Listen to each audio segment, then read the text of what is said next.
Everybody, welcome in. My name is Cloudheart, your GM now and always on Cloudheart TV, and this is session 38 of our Kingmaker Misfits Pathfinder campaign.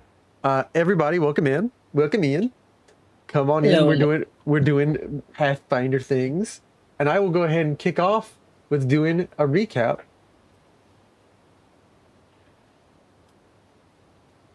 of chapter 37.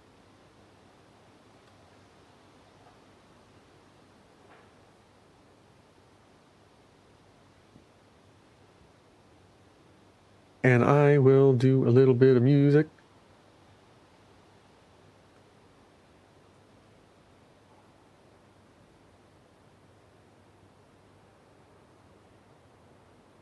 I'm sure I can find something good to play. I am the best at doing this live on stream. There we go.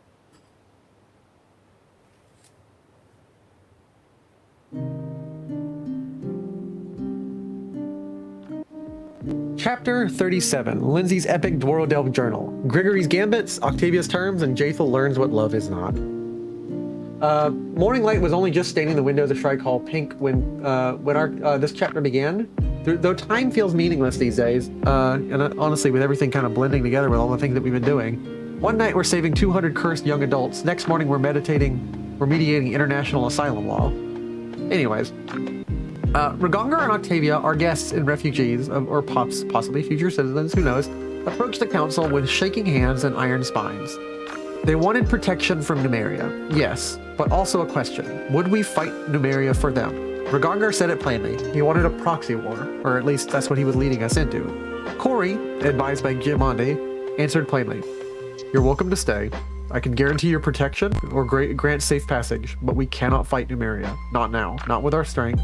Even we dwarves who use firearms have not prepared for such a battle, and the other dwarves who lived here once were not ready to do such. Neither was the Pathfinder Society.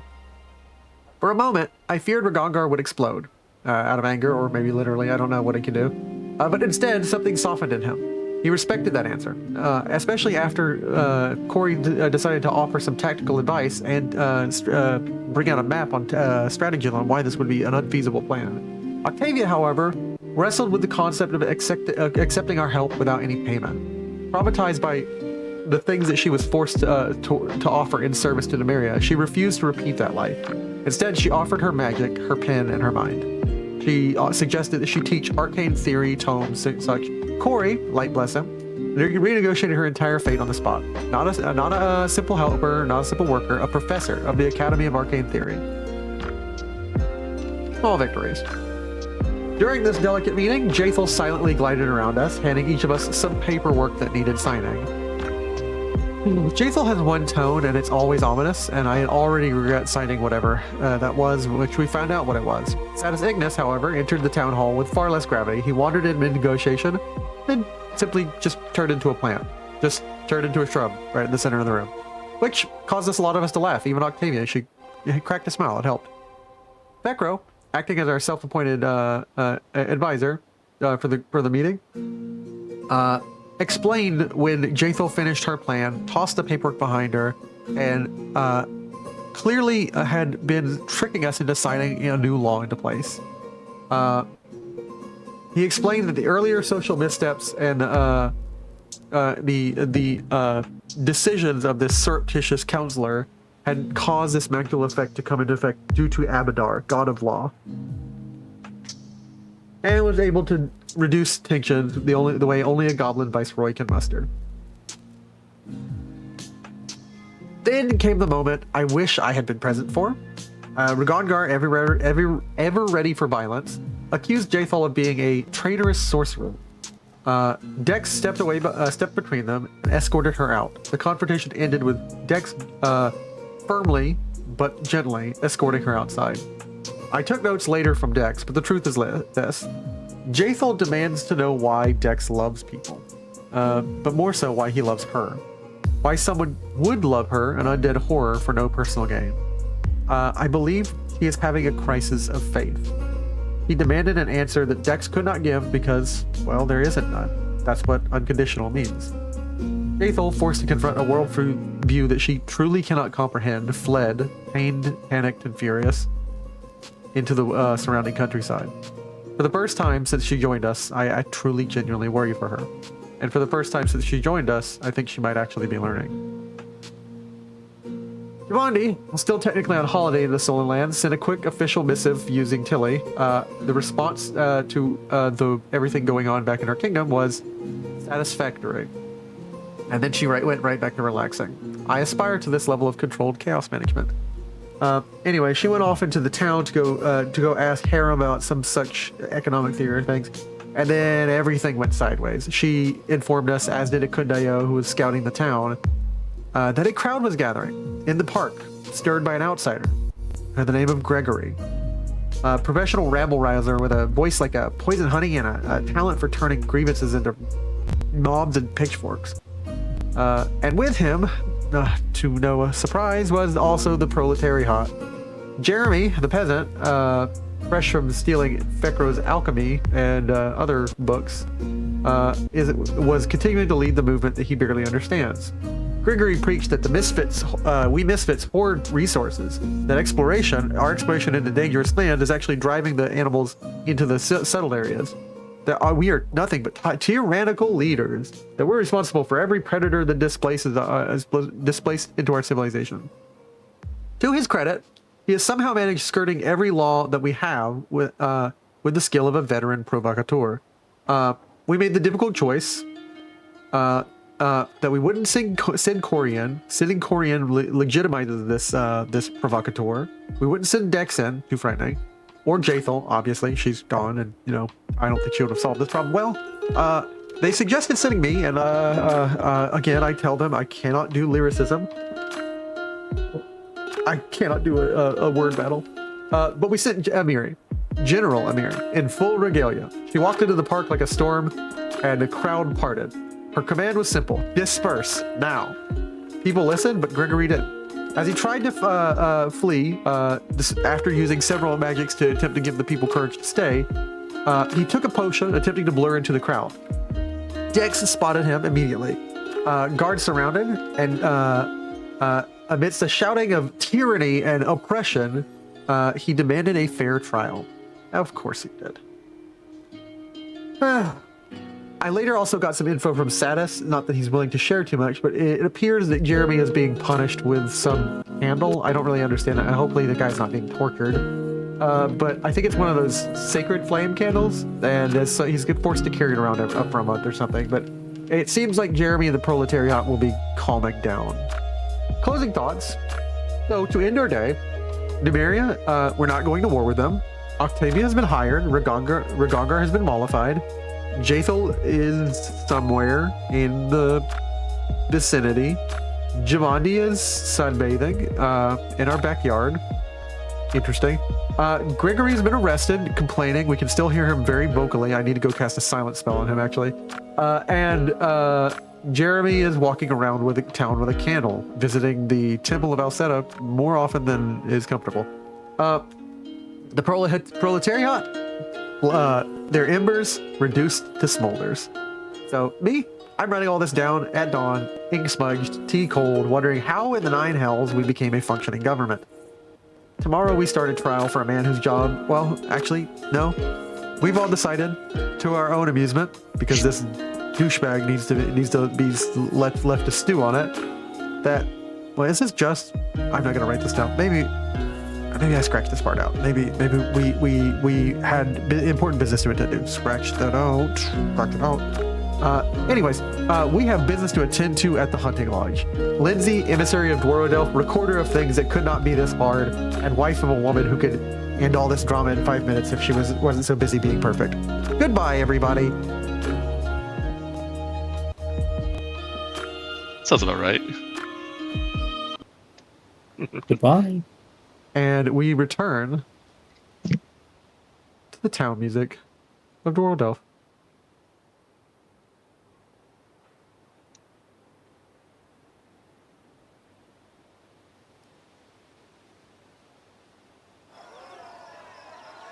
Welcome back, everybody. Oh, wait. Why is our overlays not working?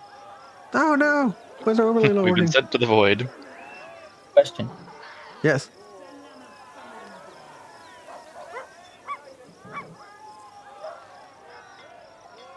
Save it for the beta. Now it's showing up. It's not showing Corey and Satis because they're connecting in through Tilly today, guys. They're all together for Thanksgiving. Say hello, Tilly. Hi. And Satis will sadly not be joining us. Maybe he's doing something for his own Thanksgiving thing. We don't know, but he will not be joining us today. The plant is somewhere. He's somewhere. Doing plant things, I guess. All right, everybody. You find yourselves in the midst of the next day. I'm going to fast forward time a single day, and it's going to be 6 a.m. So give me one moment to do that. An hour.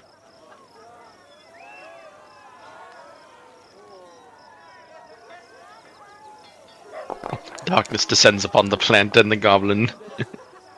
It is now 6 a.m. and it is a sunny day. Lovely. Jamani can be seen early in the morning fixing a cup of what little coffee we have. Everyone else is doing their own thing. Lindsay and Amiri have yet to wake up.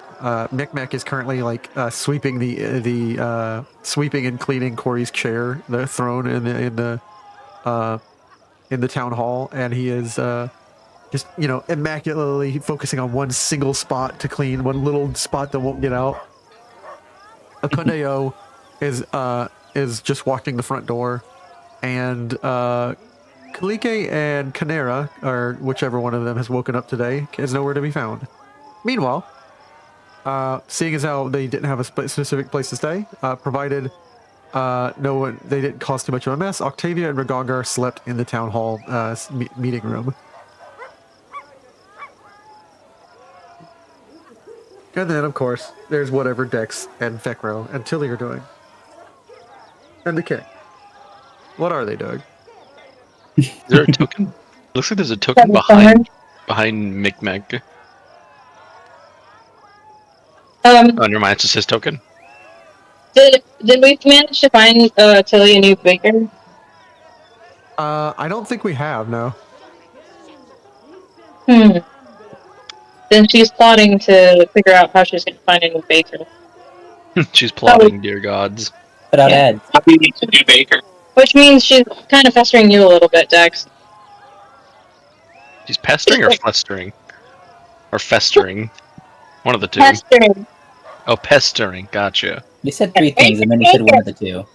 Pestering might be a good phrase, too. You haven't even done it, girl.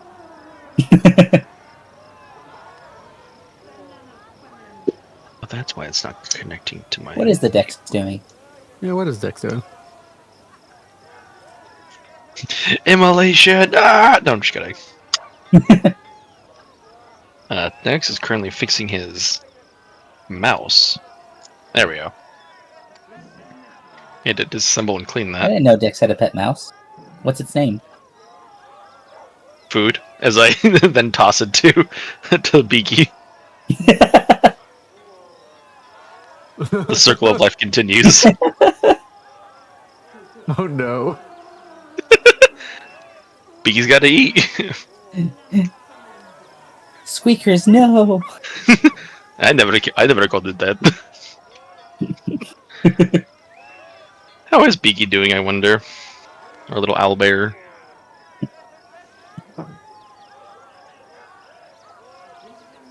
You notice that Jumanji, Beaky is doing fine. Beaky is currently roaming free in the open court. You've decided that they're tamed enough to no longer be forced into a cage. You've managed to keep them from instruct them that anything capable of speech, even if she can't understand it, it needs to not be eaten and not be bitten. And you've managed to get Beaky to not bite people anymore, but she's just roaming around this little circular area around the town hall. Nice. Meanwhile, Jamani's at the table and she's just flipping through a novel. while drinking her morning coffee in like this robe that none of you knew that she owned. It's like a very fine red robe with like gold quilting and then like a white surrounding. It almost looks like a Christmas robe. Mm.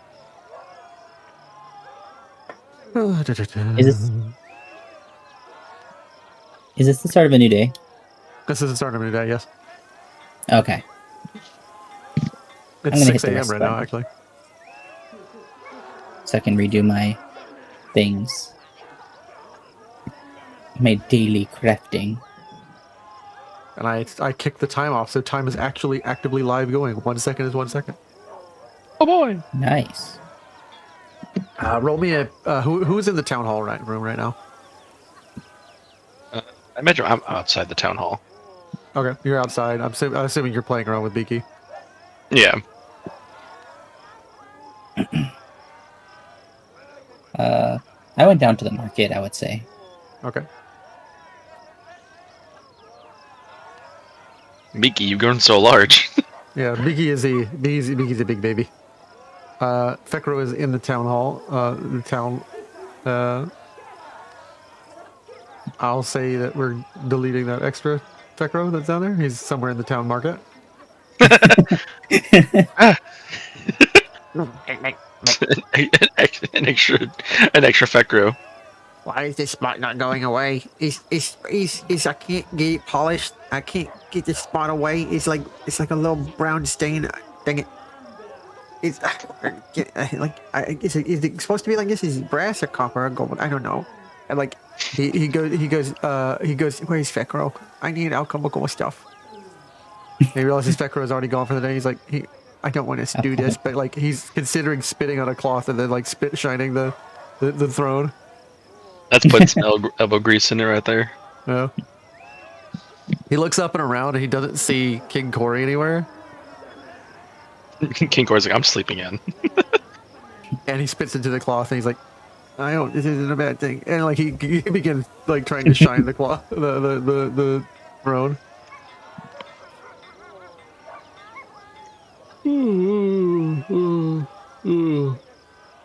Oh, where are we? Where are we, Octavia? Oh, don't wake me up. Don't wake me up. I think we're not in that old town anymore. Oh, yeah. We're in this place, Dwordell. Oh, yeah. I'm not ready to wake up. And like they both like lay back down. And like Jamani says, good morning. And she flips another page.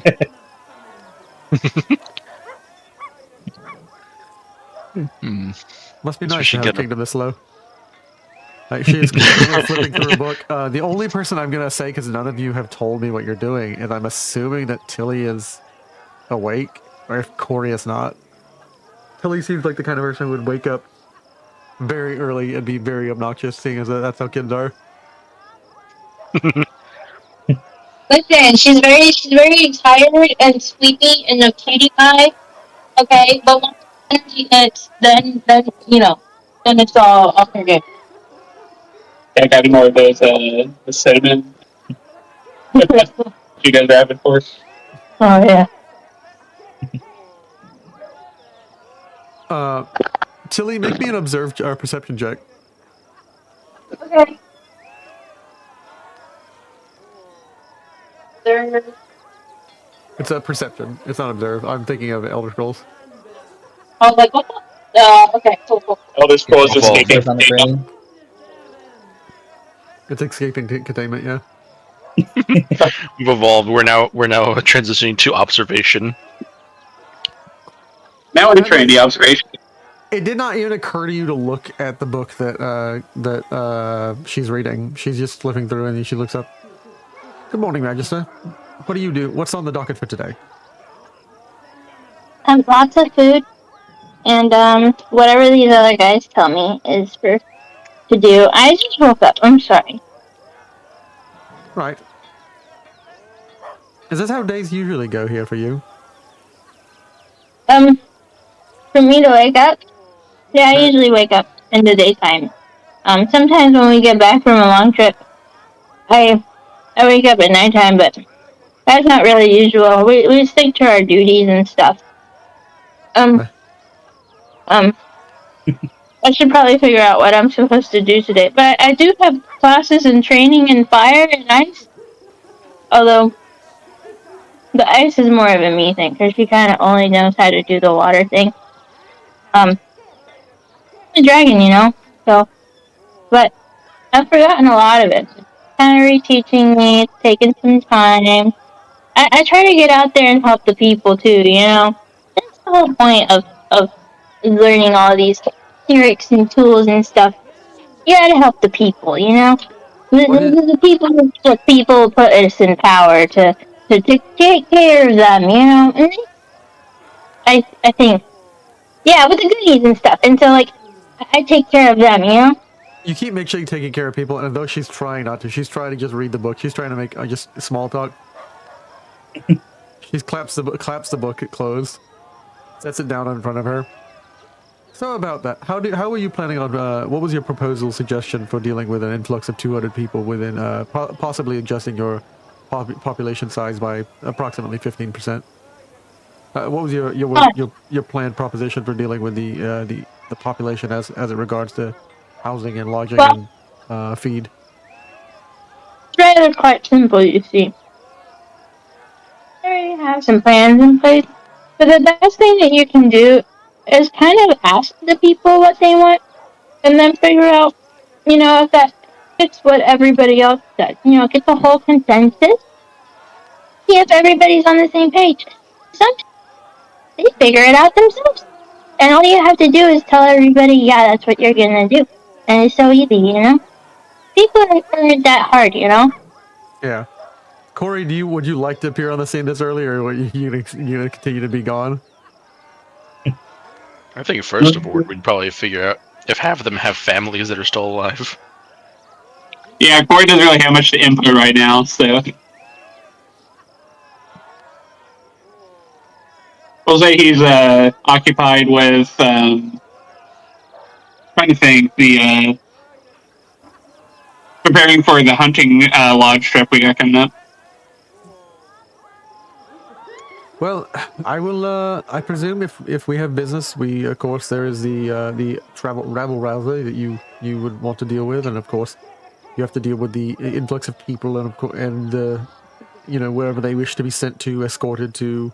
There's quite a lot to do with a humanitarian effort, but I shall leave you to it. I do not wish to direct you to what is your utmost important tasks.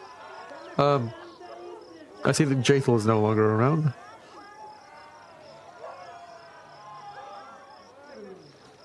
She just kind of lets that hang in the air. And like Dex outside, just like, like you just hear like Dex crying in the corner. He's just hugging Beaky. It's about this time that one of the more early birds of the two wakes up, and you see a very disheveled, messy, like kind of Einstein-haired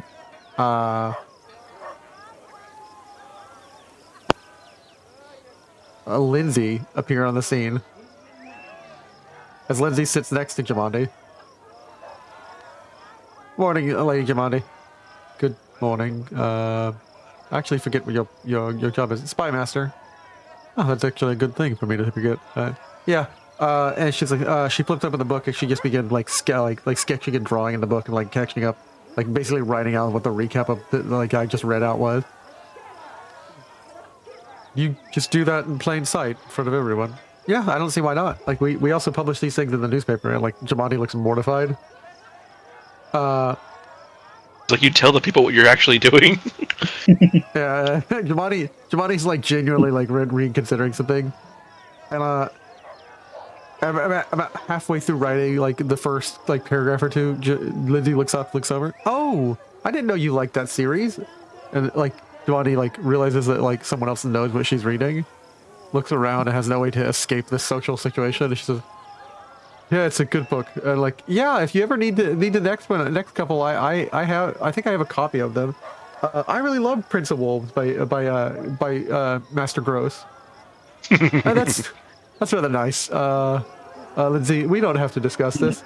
Oh no, I love the tale of like a half-elfin warrior like defeating devil-blooded devil with his own devil-blooded assistant, bounding through the land like a crime-solving duo. And she's, oh, that's right. I think I forgot something in my room. I'll be right back. And she grabs the book and leaves.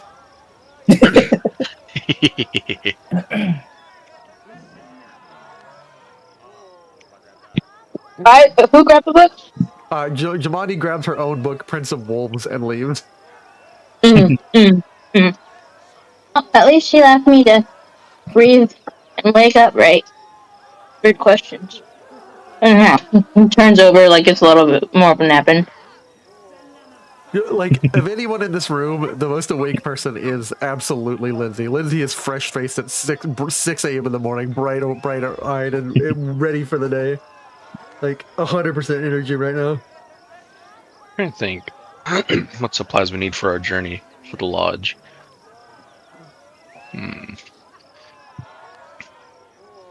Kind of market buying looks at things. everyone and says, "Hey, when does the king get ready? Because we if we're heading up for the lodge, I need to get some supplies." I give Beaky a little pat on the head and just go inside. Okay, ignore me. Fine then, Dex. I literally came in, so what do you mean? You're the king? Ignore him. I just got inside. I was about to say something. This guy. No, he's standing outside the door. He said, "I go inside." Oh, I thought he was inside. He's just like, "Okay then." No, okay, I thought he was inside. That is a good question. When does King wake up? I'll go check on that in a bit. But yes, we do need supplies for our journey, I'd imagine. Yeah, just like kind of start making my way down there. Down tonight. Oh, Make my way down there. Watch the face come down. All right. Anyways, Corey can probably be found in the merchants district trying to gather the supplies we need right now. oh, Corey is awake. Just no one even noticed he slipped out. He's even like you and Fekro actually run into each other in the markets. I think the most appropriate thing is Corey got up at the crack of dawn and just immediately went out before most people are up. you can't have people asking the king a million questions Yeah. before he can get his morning cappuccino in. My liege, I see you grace our presence in the market. Where's that cappuccino maker?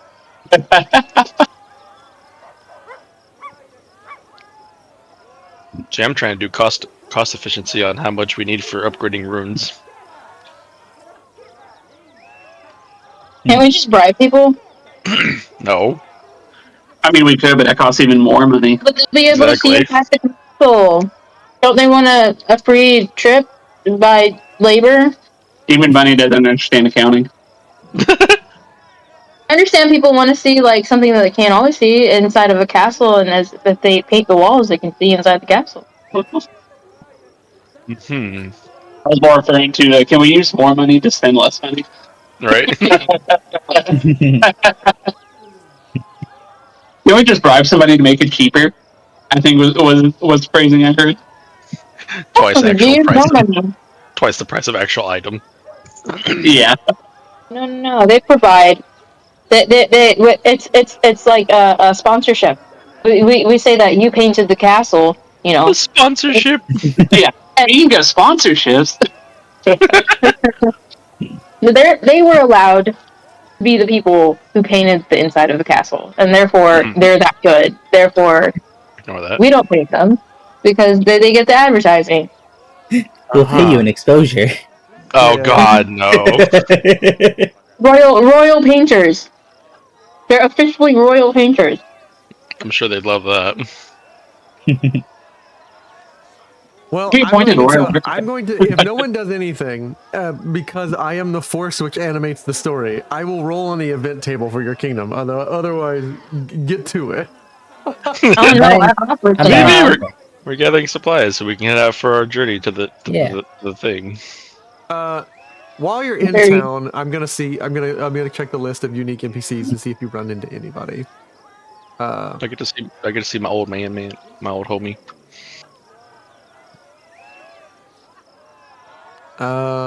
Prominent citizens.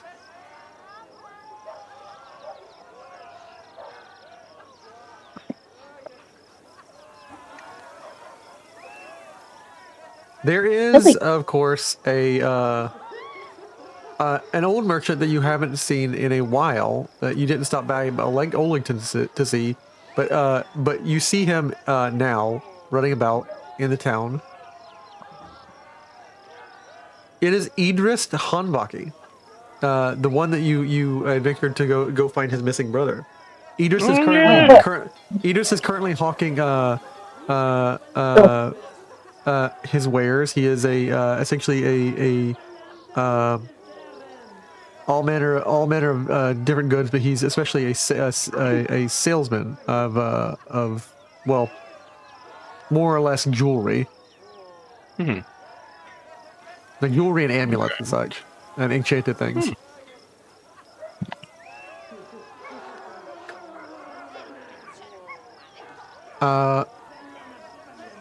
His brother had left, basically telling Idris that, like, I can't travel with guards. They'll just slow me down in all their heavy clanky armor. I'll get back to you.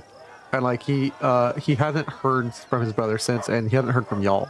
And he's just currently like hawking wares in the city. You haven't run it, and he hasn't seen you, and you haven't approached him yet. He's the one that he didn't care if his brother was alive or dead because the way he was acting. That was the alchemist.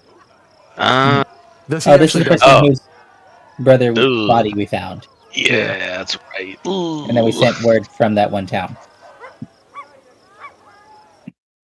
That we did do. You did send word. It's a question of whether it's gotten to him yet. I'm trying to think of what fuck you. Trying to think of a neutral opening to this dialogue. I'm like, all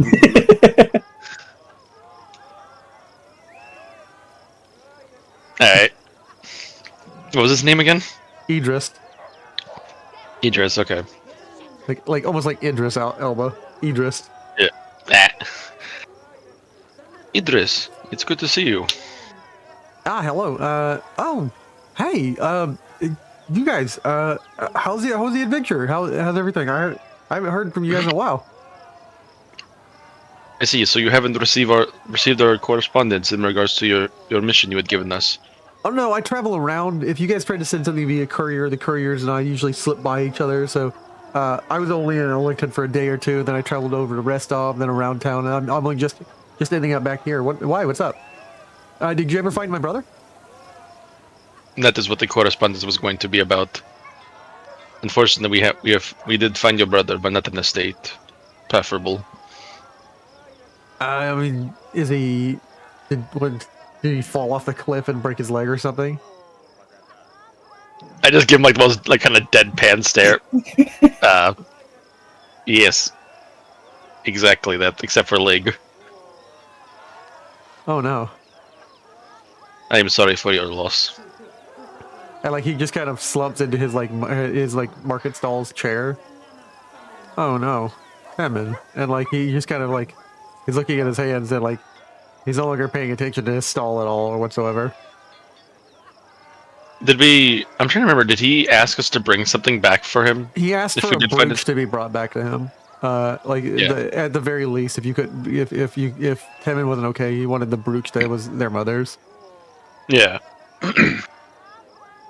I go ahead and, because I'm fairly sure we did grab it off of him. I just don't think it was something that was put in the inventory. I'm gonna go ahead and give that to him.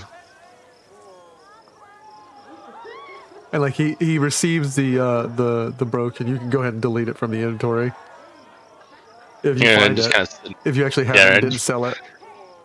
I'm fairly sure we didn't sell it. We haven't been to a shop in forever. That's why we still have a Mask of the Mantis and a bunch of other random things. And tell me if you find it in that inventory, because otherwise I'm assuming you sold it at some point, because you were selling it. What do you mean? I would not have sold the brooch. I'm gonna go ahead and sit next to him and see if he needs to talk with any words he wishes to share. See how rocking our inventory. I'm typing in the search bar. I'm not finding a brooch. Because I don't think it was an actual item. There wasn't a buy to click on to get the item. Okay, fine. We'll accept. Well, I will excuse the fact that you guys might have sold this item for 75 gold. We have not been to. We have not been to a shop I know since that the that brooch day. exists. I don't know. All right. He receives this mother of Brooch. pearl brooch and just kind of looks down at you, and he says, "I didn't." It's like it's a brooch for all you non-feminine men out there. We need to broach this topic. Yeah, for that. Do you guys not know what a brooch is? I do. It's a brooch. You're saying you're mispronouncing it. Yes. Well, it's spelled Brooch, not Broach. And petite doesn't usually have an e at the end in the proper language, but it's a Yeah. brooch. It's a Okay, brooch. it's a brooch. Okay, well, he's got a mother of pearl circular brooch, and like an oval Thank you. brooch, and like he's looking down on it, and he kind of just, I didn't think that it was just a short trip to Varnhold, and like he doesn't really know how to process the fact that his brother is 100% dead. Why do I know that feeling? Realizing that I've been dead for 300 years. Or 200, one of the two. Did you? He looks up at you. Did y'all give him a good burial? And like, what was the body? I mean, he fell off a cliff. Going back in my memory, I believe we did give him a burial, but if we didn't, we most likely sent his body to be buried. Because I think we had Tristan with us at the time. You took Tristan and took him to the Temple of Pharasma. That's right. Yeah, Tristan took the body. Yeah, and actually, I can look up the town that you took him to. So like, you could basically tell him like, oh no, he's in a town, he's fine. He's in a burial place. You can visit your brother. Yeah. And he is buried over in Nivatka's Crossing. No, we have given him a proper burial. He is in insert name here. He's in Nivatka. Nivatka.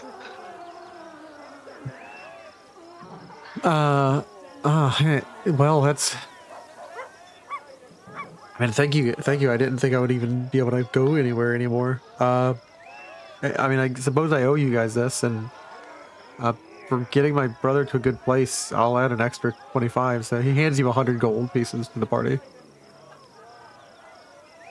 It's not exactly a happy ending to a quest, but this is the end.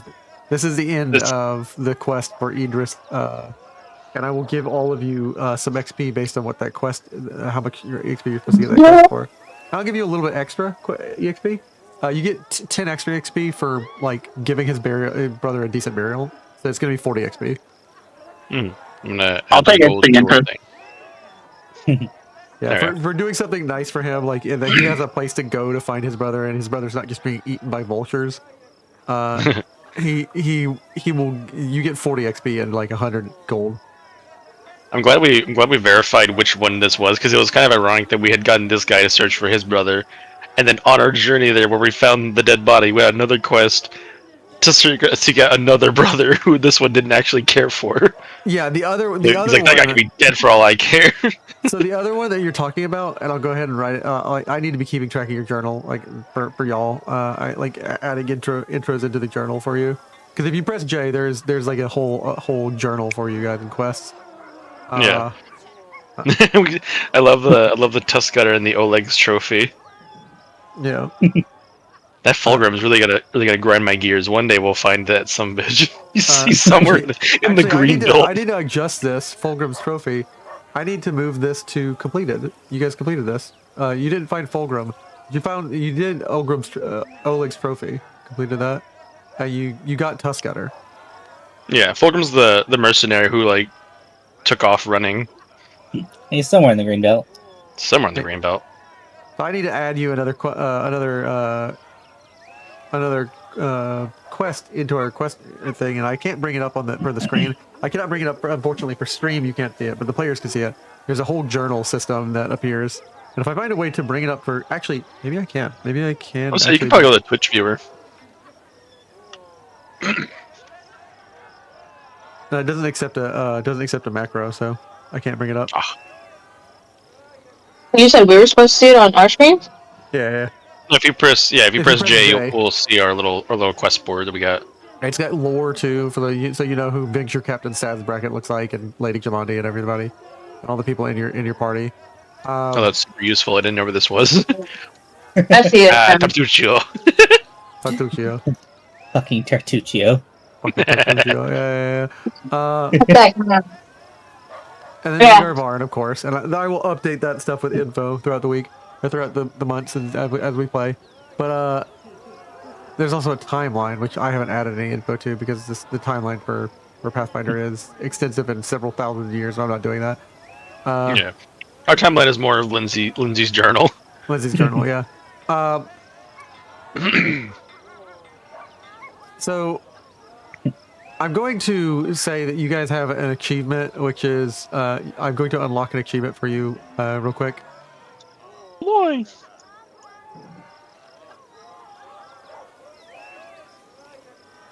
And it's going to go to one player in specific, not everybody.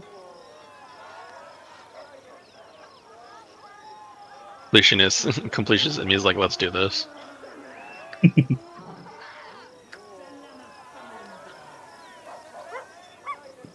Kill your first giant together, eliminate the Troll King Hergolka. And I'm going to unlock it for how do I unlock it for There's no more trolls in the dungeon. I believe I'm going to unlock this for Dex.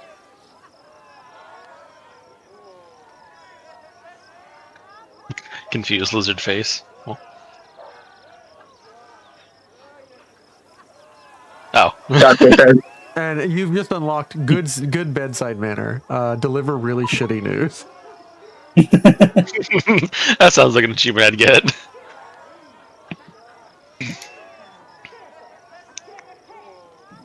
There is supposed to be, of course, a actual achievement tool I have, but I don't actually remember where it is. I think it's in my layers or something. No. Never mind. A test for a later day. Might be another updated. Yeah, it might be another update issue. Actually, I might not have that module installed because I thought having 2 achievement things was kind of silly. That might be what it was. Yeah, so I disabled it for this. I enabled it for Tabra. Anyways, you guys find yourselves continuing into the market, and you run into Corey.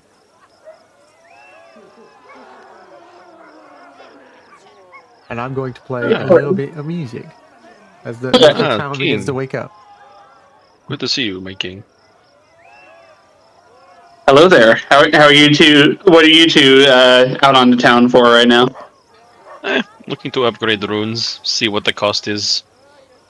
Getting some supplies for our journey to the hunting lodge. Corey's gonna look a little bit surprised and ask, "You need help with runes?" Yeah, it's mostly figuring out what the prices go to where. As I look at my wraps and see that they have essentially the minimum of level 1 enchantments that they need to be upgraded to get more. More better. Or better. Yeah. Stronger. Looking at that, I pull out a little pamphlet of it's how to upgrade runes. It just says on the front for dummies. Yeah. It just says, let's see here. I need a lot of money for my next upgrade. The closed pamphlet. Valerian runes for dummies. It says here I need about 900 gold. That's a lot of money. That will come later.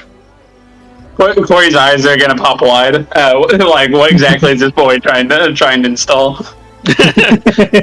as I show you the new scythe I got from the mausoleum fucking place. As you guys all have essentially what the equivalent of a guy's conversation about cars, what you trying to install in your new machine, man? I don't think your setup's ready for that upgrade. shows him the where is it? The blood scythe, the blood gore scythe. It's whoa.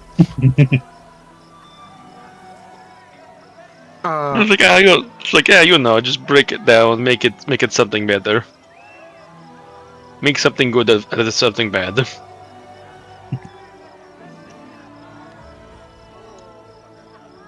Looking at cost, that's going to be a bad to good later situation. Jeez, 900 gold.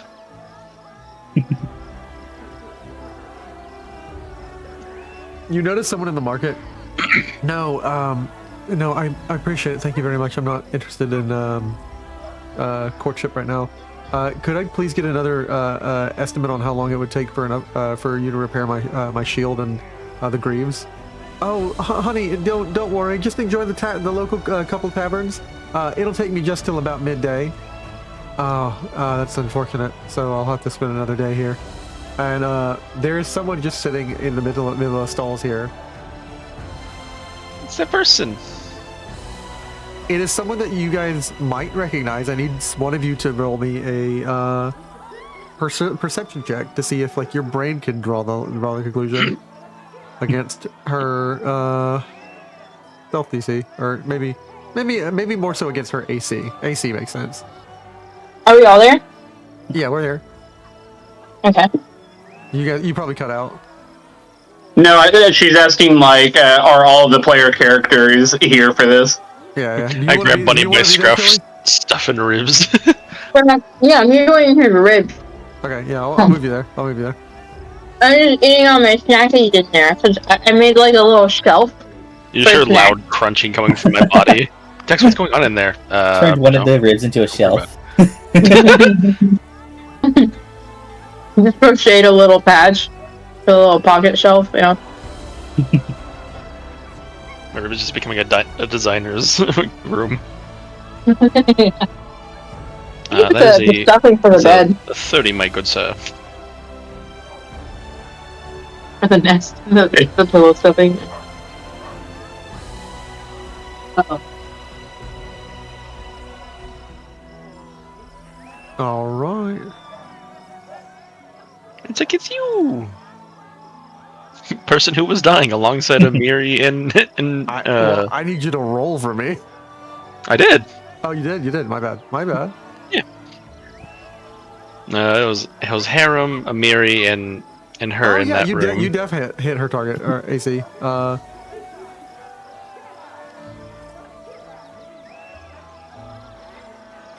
I don't think we ever got her name though. We simply healed her up and then we healed her. saw her never again. Helped her when she was basically captured and going to be eaten by a giant. And she looks up and she says, "I'm sorry." And like looks around and is like, "Oh, it's all of you." Well, hello, and thank you again for the help. And you can tell she's not wearing her armor. She's wearing like a very she's a very beautiful woman, but she's wearing like a very like layered outfit to like kind of like cover up, and it's in a way like she's wearing an extremely modest like set of layers. Yeah. Basically like a lot of doublets on top of a blouse. It's good to see you. How you been? Busy adventuring for the well, I got split up with the group that I was going to head out with. I spoke to Tartuccio, asked if he wanted me to leave with him, and he just kind of rambled on in a way, and it was a little bit insulting, and so I just kind of split up. Kind of pointed his nose to the sky, even though you are taller than him. Yeah. I've just been adventuring around the mountainside Silverstep area. Thought about going into the Hook Tongue Slough, but I need my gear is a little bit rusty, and I need it to be weatherproof for that. That's what she's supposed to be doing, and like she's currently not wearing her green, any of her armor. She's like very uncomfortably just in like plain clothes. So you're looking to repair your armor? I'm sure we could accomplish that. Well, that's what I paid for. Good town, by the way, guys. You guys have settled in really well. And you must be the king, Dwarf Elf situation. It's kind of small to call yourself a king, right? No offense. Those are the title they given our Bati Quarry. That's supposed to be a dig at me or the kingdom. Well, she's like, it's not like an insult. It's just like this is more like a duchy, or like at best like a barony. Except we hold a lot more power than that, you know. Quarry the bear. You that much. The kingdom will grow as well as people. Oh, we did just get an influx of 200 people. I'm Yeah. only 3. I'll go a lot. I had a lot of people talk to me about that. Nice job. I had heard something going on in the Eastern Lands, but I needed to get a. I didn't want to go out there by myself without getting better equipped. I've just been kind of roaming around, solving things in the forest for some of the. To be honest, in the mountain areas and Silverstep and some of the gnarl marches, I've just been helping people who get kind of blindsided by certain critters. You know, a lot of your adventures are kind of like stirring up a lot of critters in the forest, right? That's. Sorry to admit that asshole last night. Cough, cough. She immediately apologizes when she says any profanity, and then that guy might have a little bit of a point. I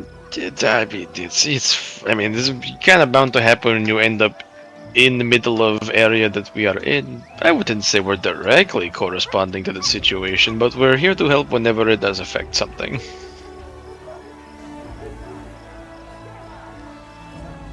We try our best to keep balance with the land. At least I sure hope I am.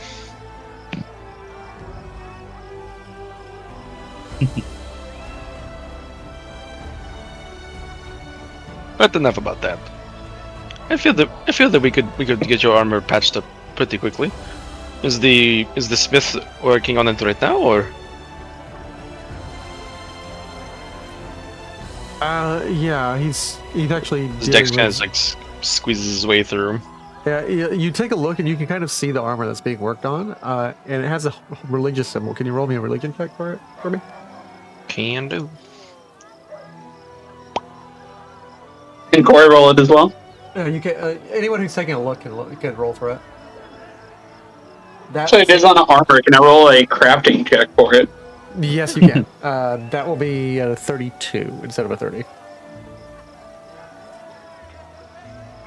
33. Not sure if my rolls are showing up for you. No, they showed up for me. Oh, okay. I was looking at Twitch. Maybe it's delayed by a bit. It's probably delayed a little bit. Or maybe I need to scroll a little bit. No, it looks like it's at the bottom. Weird. Huh, weird. Yeah, maybe it's not updating. Unfortunately, you don't make out what it is. You just make out that her armor is rather nice. Actually, very nice. She has to be a nobleman, Corey. Oh, a noble woman. As Kelly would say, "Ooh, shiny." What, am I wrong? Am I wrong? Live Tilly reaction. Give me a live Tilly reaction. Here,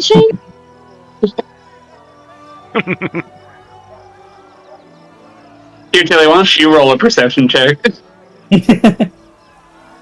For religion? I mean, I guess I could. I guess.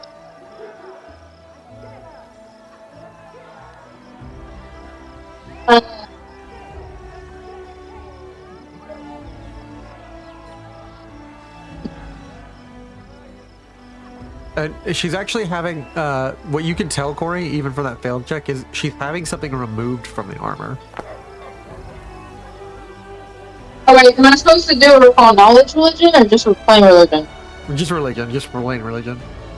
Oh well, but I'm not paying attention. I'm building stealth. Dex, not only do you succeed to know that you also know that she's removing it from her armor. This is clearly an armor of someone who is very dedicated to Shaylin, the goddess of beauty, and she is having it removed. Interesting. I wonder if they are. Right, this is like Dex's like monologue in his head. He's like, I wonder if she is having it removed because she didn't wish to be associated.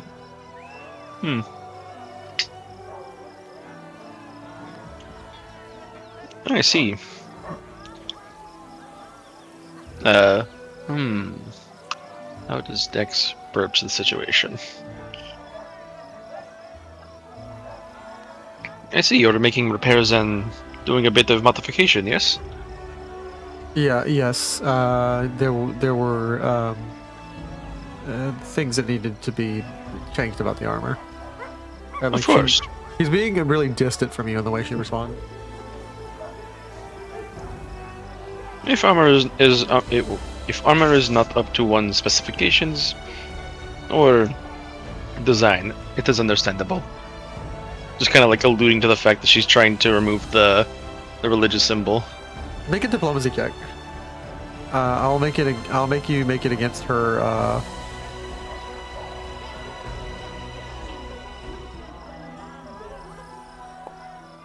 19.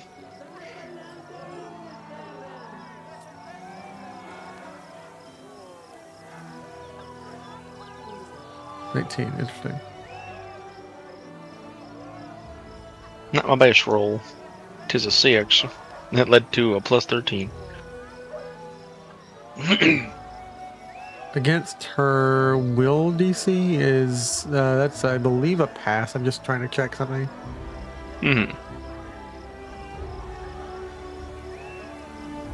It's upgrading it to her level 8 stats right now. Like it's in the middle of upgrading it. That, like you caught me right as I was like trying to like let a stat cook. You see it up, I look into the sky, I see a man with a bowl. Hold on, I'm still cooking. Give me a second. Give me a Hold second. on. I'm cooking this one up right for you, King. You see nothing but an ephemeral figure. And I'm gonna say, Looks the cloud if shapes. he's comfortable with it, Corey, is our boy Blinkrick comfortable with it? Because I'm gonna roll a D100 and have someone pop out in the midst of the stall where her armor's being repaired. Oh boy! A rare Blinkrick occurrence. Is it time? Is it time? Yeah.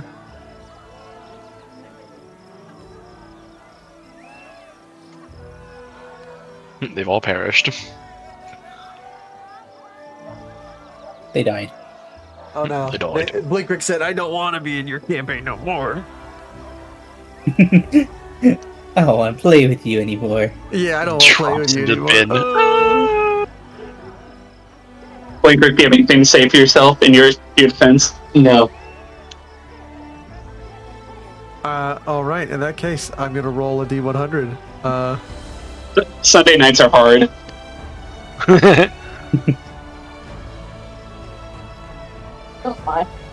Oh, actually, that 19 doesn't pass her 23 with the cook stats. So you don't actually manage to convince her, but like let's see, a 50. Let's see what a 50 ends up for Mr. Blinkrick.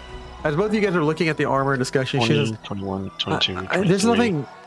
I don't have a. No, I hear a point wouldn't cover it. I don't have a problem with the armor. It's there's nothing wrong with the design or people who like that design. And she's like very carefully trying to pick her words as you and her and Corey are all looking at the armor being repaired by the craftsman. A portal appears just over the fire of the craftsman and shooting up vertically. You are all able to look into the portal, but you all recognize this individual. 5. T-minus 10 seconds to 5, 4, 3, 2, 1. This is a small step for man and a giant leap for mankind. And like popping out of the portal. Hey, thanks guys! Congratulations on the launch! Congratulations, Buzz! And like out comes Blinkrick. From a large room of a bunch of white shirt dressed, black pants wearing people with a lot of people with glasses, all staring at some manner of magic screen. Oh, there are a lot of alchemical Can I do workers in that room. a perception check to see these meta glasses? Not sponsored. Yeah. Make a perception check, but to see what's going on in that room. Hashtag not sponsored. Yeah, hashtag not sponsored. This is a bunch of some manner of engineers celebrating something, Corey. You have no idea what, but they're all talking. They can clearly see some man in a big padded suit of armor holding some manner of flag on an empty blank, a white field, like a field of nothing but white rock. Tiny white suit of armor. Yeah. Notably, it's not shiny like silver. It's like pure white. Yeah, it's pure white. An interesting form of regal attire. He must be a lord of his own. Yeah, He's the lord of NASA. Yeah, like there's a lot of writing everywhere. You see land. NASA and a sigil, and like Blinker popped out. They kind of like clap at both. They're clapped, and one person's gasping. It's a young janitor like staring and pointing at the portal. Like guys, and like the portal closes before they get them to look away from the NASA launch. That's right. It was Blinker who had the other crystals floating around him. I was like, who else had those? Other crystal. The Aeon Stone. Oh, the Aeon Stone. Yeah. Yeah. I remember three of you had gotten one, but the stream you can't see two. it, but like on a higher quality level, like if you don't have It's the in my Watcher's Stone compass thing. Oh, yours might be separate now. Yeah. If the foundry quality was turned up for the stream, which I don't have it turned up, so it loads quicker and so it's more responsive. You guys would see floating gemstones floating around Blinkrick, like in like an orbiting pattern, and around Tilly. That's supposed to be just a single stone, but that single stone is a Aeon Stone. Once you activate it, unless you have something to hold it in, usually a Pathfinder compass, which keeps its powers activated but keeps it held on your person. It floats around you, and the problem is when it floats around you, someone can make an athletics check to steal it from you. That's what happens when you activate it and invest in it. It floats and orbits around you like you have a gravity well. Nice.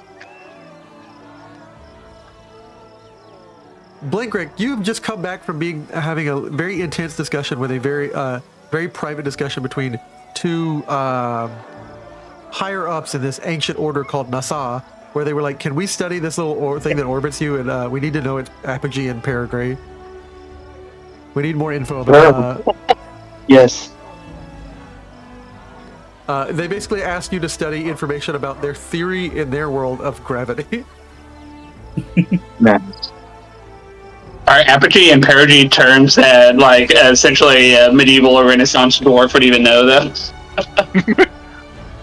Like invisible weight, I guess. Yeah.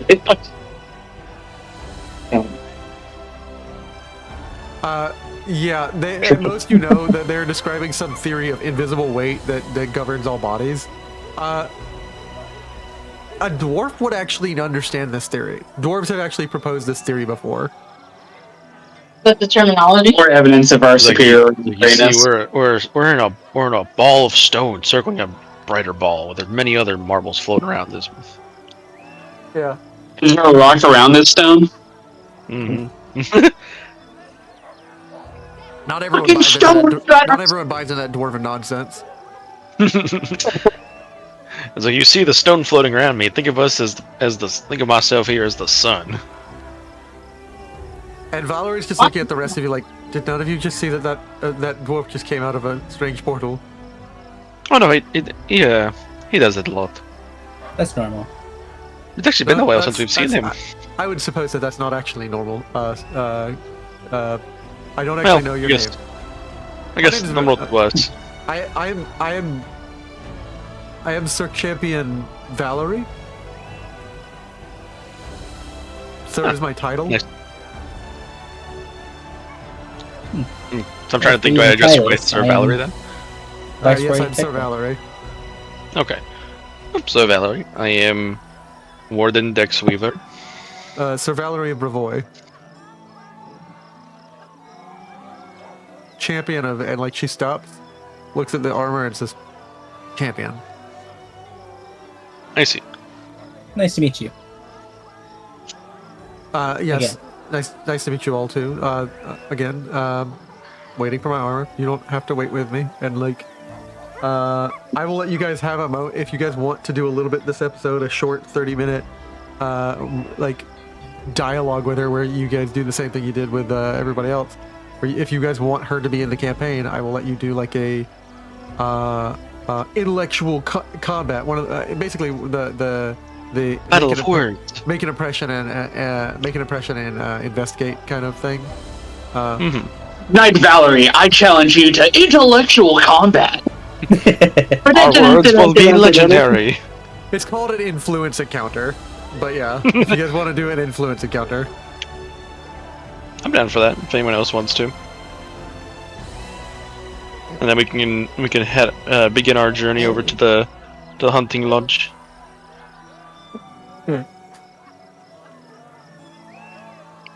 What say you, King, and others? I think I'd be fine with doing the dialogue here. That'd be pretty simple. Yeah.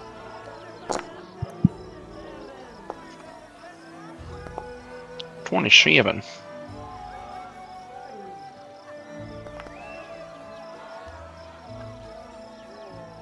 The words are strong with this one.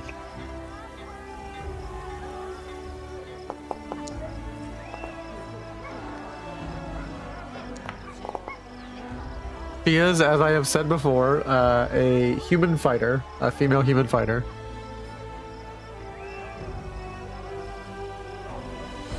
Blink Rick, I'm gonna go ahead and roll for you, unless you don't want to roll in on this. He is away from the table right now. Okay, cool. I'll remove him. I'll just say he's kind of. Well, that's a nice guy, but he's getting ready to leave, so okay. not the best session to bring him into. He's vanishing again. Into the portal he goes. Back in the portal. Oh no! We're about to take him to the airport in like 30-ish minutes.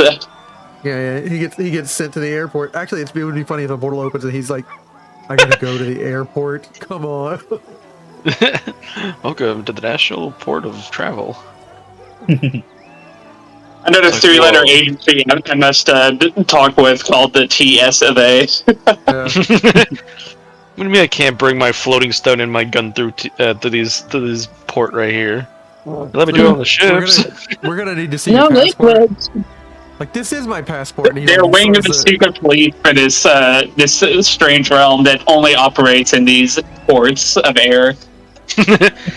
His passport is just like his badge is showing that he joined, that he's a part of a kingdom. Yeah. It's a very strange and intrusive ritual they perform on you to determine if you are safe to board. Seeing as how Blink goes to Earth so often and goes to modern Earth because of the strangeness of the unborn clock, I would gotta say he actually does have an Earth passport. Oh. How do you come by that? Well, he came by that because he's hung out around some interesting people in O-Block who gave him some illegal document.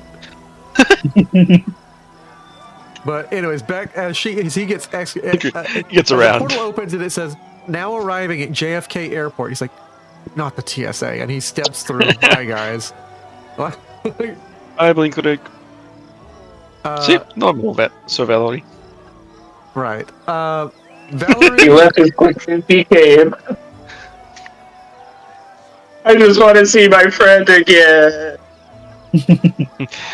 Just as your dwarven brother arrives, he is then gone again. One It's day. shiny thing making buzzing sounds. Valerie is the first, and she looks around and she says, "I've been hearing a lot about this kingdom.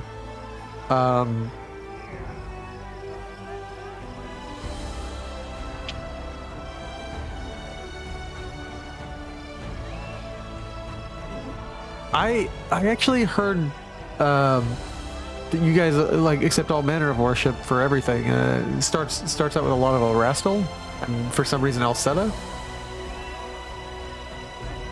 Yes, what was it called? This is me talking. It was like the Adventurer's knot Braid. something. Braid. There you go. The Adventurer's Braid. I really would like to hear more of that. Oh, you see, like our king and Fekir here could give better information on that than I.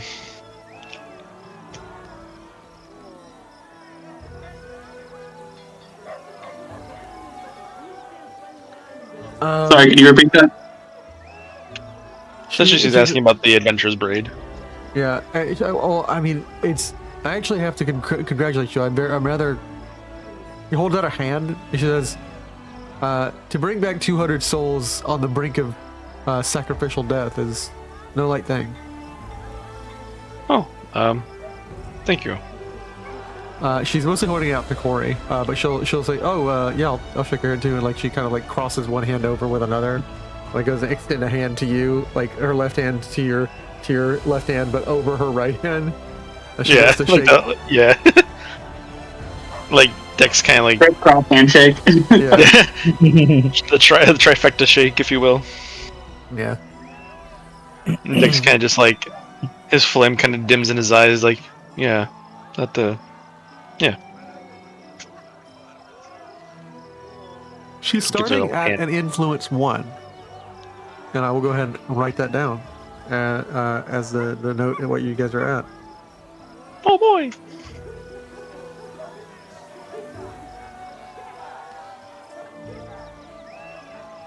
We're starting off strong. Got a 1 already. Yeah. Hell yeah, brother. And I will go That's ahead my and boy. That's my boy.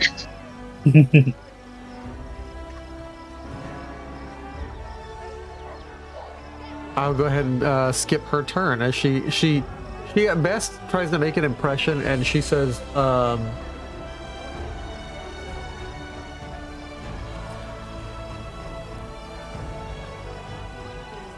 she actually tries to gather information. She will attempt to discover, because you can either influence or discover. So influence is like make an impression. You choose any skill to impress them or affect them, and discovers.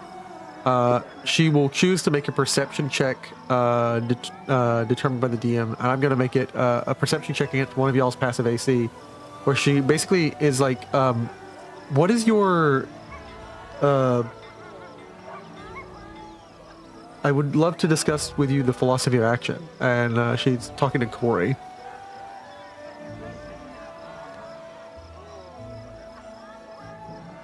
And Corey, at best you understand that this term means is like it's a nobility, like noblesse oblige term of like what is the responsibility of the people of the higher up or the nobility or people of power towards lesser people and people in need. The noble obligations. Yeah. She's basically your philosophy of action. Your what do you owe people?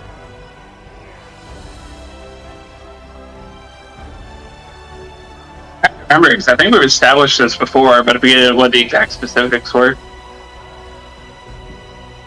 Wasn't it something that came up when we were talking with Kalike? Yeah. I remember what we said then. Was it just specific to our titles? Because I don't remember us like having to take over like certain parts of land or anything, or be over. Oh no, this is like how do we treat the people, and what do we provide to them. I don't remember like what we said in character before. I know Tilly earlier said that they, we asked them what they want, but they wanted to see their like family. They wanted to go to their family, and some of them wanted to settle here. Oh yeah, the refugees we just brought. Yeah, there was like a little split, but like it wasn't chaotic. It was just like some of us want to go back to see our family, others want to stay. So we were trying to provide food and shelter and jobs and shit. Oh, Valerie is from Verboy, so she's not familiar with the stolen lands too, right? She's not. Hey, by the way, I'm gonna show you some art. This is artwork that is included in the AP guide that's never shared in the Foundry module. This is something I should have showed you the first session, that when what happened in Amiri's room when Amiri got blindsided, because all y'all slept in your own rooms together, all the hero players. Each person had a different thing happen in their rooms, and like you guys met them separately. You met Lindsay, you met Amiri, everybody. This is what happened when someone tried to sneak into Amiri's room that first night at Jamandi's mansion.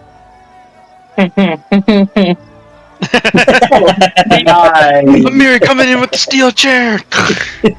That is some art.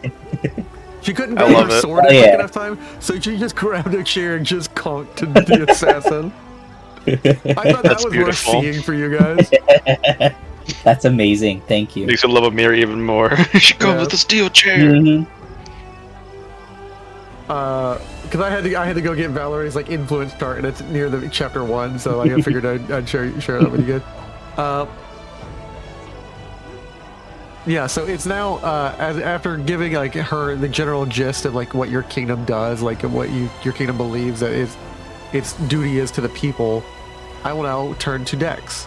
It is now your turn in this influence encounter, and we will probably find Dex Weaver. Dex Weaver. The weave. I have become the weave. I'm gonna gather information. What do the dice say? Did I say? I don't know.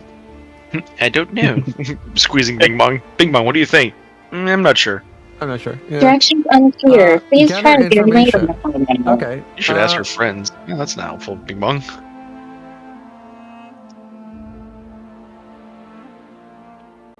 All now being recorded. You get a Bing Bong bot in here. Bing Bong, should I toss the rope down to my friends? Oh, no, you should ask your friends. Alright, guys, you should toss the rope to you. No. I don't Yeah, if you know. insist.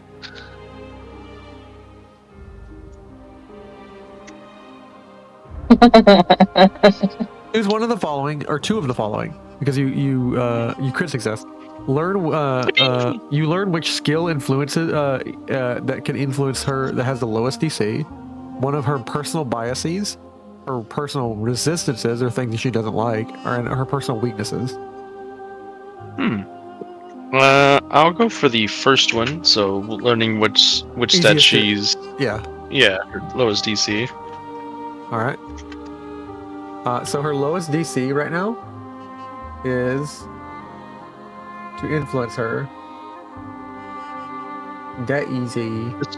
This would be useful for my other allies. The lowest DC is a diplomacy check. You need to act properly to impress her with your decorum. She is a noblewoman. That shouldn't be too hard. I think if anything, I think everyone has a higher diplomacy than I. What's the other thing you want to learn? Oh, never mind. I have the highest diplomacy. That's surprising. I'll learn one of her dislikes. I kind of assume what one or two of them are, but I might as well just double check.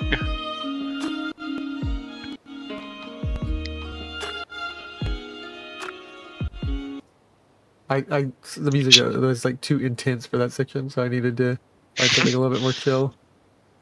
Because she seems rather, what's the word? Not closed. Yeah.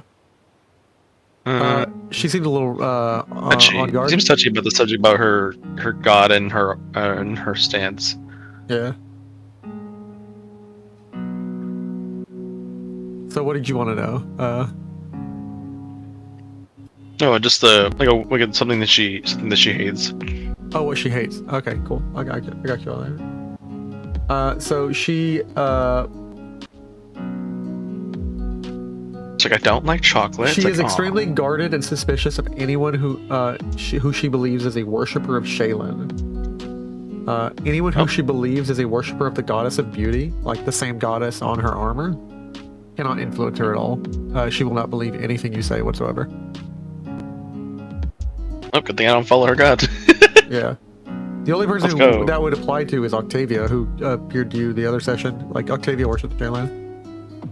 Oh, look at that.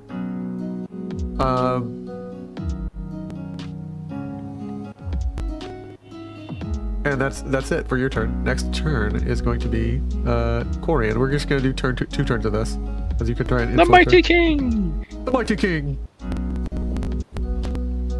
Alright, I'm trying to think. I think she said a little bit already, right? About, like, she was originally going to be with Tartuccio, and then he, like, abandoned her, and now she's here. Now she's basically But that's all she's mentioned so far. She's Like a basically sword just for hire. a knight errant. She's a wandering champion. I could vibe with that. Champion is a What we Pathfinder do. term for paladin. Basically, she's a wandering paladin or a knight.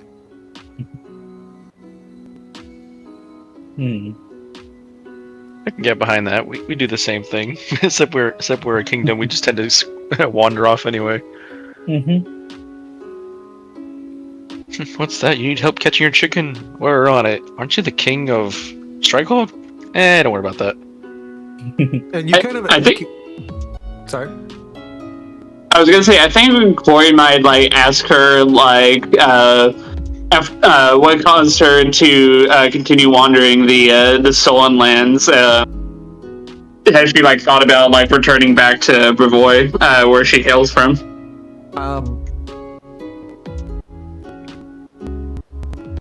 Interesting. Are you asking that, or are you? Yeah, like why is she staying around in the stolen lands, considering her original plans have fallen through? Is essentially what I'm asking. Is this like gathering info or?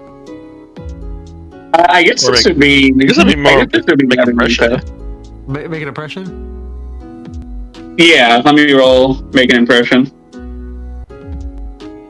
Because rather than kind of observing it, you're more asking the right question. We know she's weak at diplomacy. But that's not it. Yeah, to be honest, I was just thinking out loud, and I forgot that we got the specific roles we got to do. Yeah. Honestly, I kind of think because the way it describes her things is like one of them is speak pleasantly on current events, and one of them is intimidation or deception. You're not doing that, so I think diplomacy. But I'm gonna up the DC because you're asking her a difficult thing based on who she is. It's gonna be 15. Okay, I think at the end they're the same whether I do gather information diplomacy or make an impression diplomacy, right? Yeah. So it's either one's the same. So do you want to gather or make an impression? Since I'm essentially probing with this, I'll do gather information. Okay.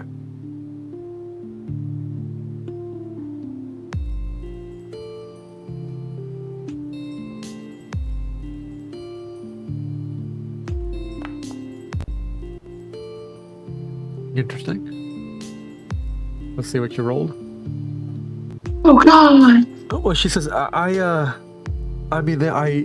could return home entirely. You understand? And it wouldn't be any problem. I'm just. What do you want to know about her? And I'll reveal what she reveals as she kind of stumbles through this. And you can know what of her biases, her resistances, her weaknesses, or her skill that. Well, you already know the easiest skill to influence her.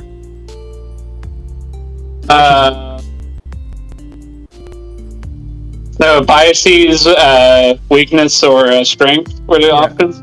Yeah, or her background, like something about her. I guess there would be background here. Let's do that. Well, you understand. It's entirely possible for me to return home. It's as a champion of Shaylin. There is no reason I wouldn't be able to return home. She's very much lying.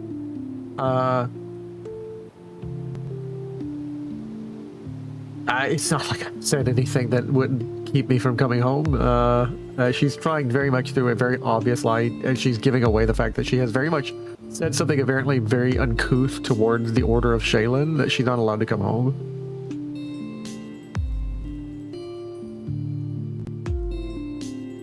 Wolf doesn't have it, otherwise I would have played the "Are you sure about that?" John Cena clip. Yeah. She has apparently said something to the Order that was considered blasphemous, and that set her on a different path. But the way she talks about it in the next couple of minutes, you know, and the thing is, when we go our different roads, sometimes we find more of things that expand upon ourselves, and we are able to, like Shaylin as a butterfly, expand our wings, and it is loosening and freeing for us. And you can get the sense that she does not regret what she has said, whatever she said, but she does regret the offense that she gave. So she is no longer welcome among the Shaylinites at home, of her home. She regrets her consequences, but not her actions. Classic. Yeah.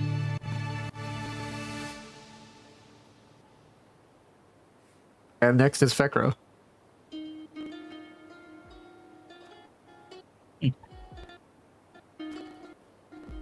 Well, you mentioned it earlier, but we tend to accept all manner of people here, freely, as per just the nature of the land that we live in anyways.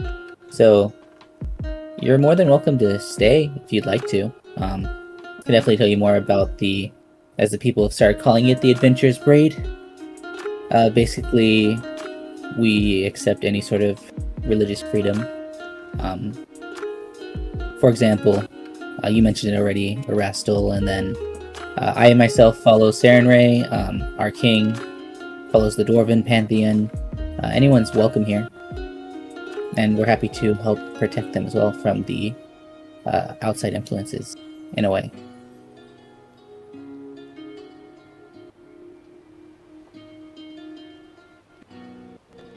What do you want to know, Vecra? Or what do you want to do? Make an impression or diplomacy? Or I'm make an trying to impression or influence. influencer? Yeah. Trying to influence her. I'm messing that up every time. Influence or discovery is basically it. But yeah, I get you. You're influencing her. So diplomacy. Go ahead and roll your diplomacy. Will do.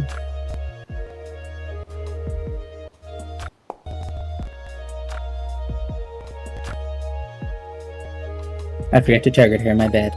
It's okay, because that succeeds. And you will move her influence up by 1. And it needs to hit 3 before the end of before the end of round 2, and you're nearly ending round 1. She says, I do actually rather like the Adventurer's Braid that you discussed. It sounds to me it's a representative religion, one religion for each race, which is a little strange, but I do wish to ask you how you ended up with Erastil representing all of humanity, but representation is a difficult thing. You realize that Valerie is an exceptionally beautiful woman in this conversation. She has, I'm just going to give this one to you for free as you influence her, because you guys wouldn't think to ask about her appearance, but something kind of strikes you that the way she has cut her hair is an intentional attempt to make herself less appealing to people.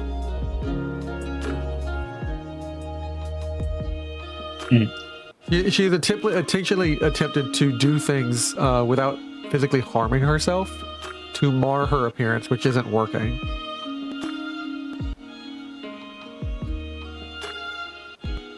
I see.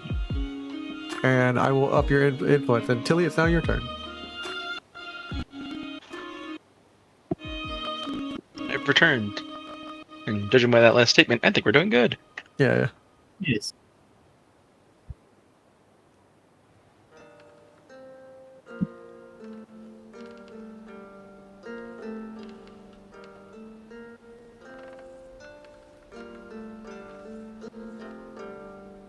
She's perished. Tilly, oh, no. Tilly, no. I'm trying not to trip over myself. No. So, do you not like certain things or people? I don't like. Oh, go ahead and make a perception roll, or society roll, whichever one's better for you. But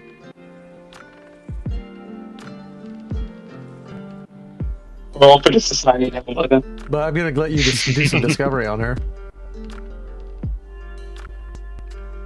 Yeah, do we live in this society? Yeah. That's fine. I can roll it for you if you need me to, Tilly.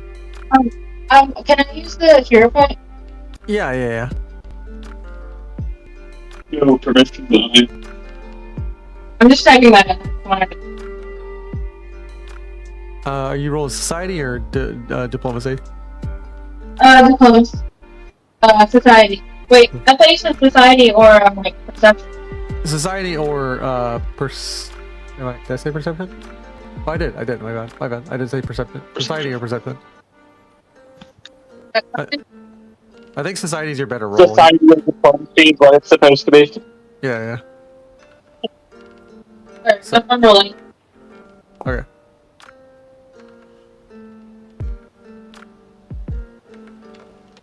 Let's see. Tilly had asked if You she liked anything, didn't like anything or anyone, and she's kind of pertaining to like safety and just like prejudice, type of situation, but also kind of referring to that blasphemy. You get the gist when she kind of like lets off into her as best she can mask this and be like very very decorum about it.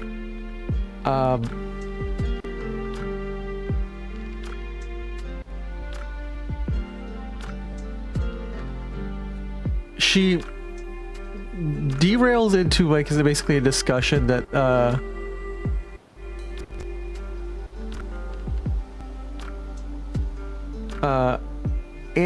in the same fit of frustration she originally had with when her patience expired,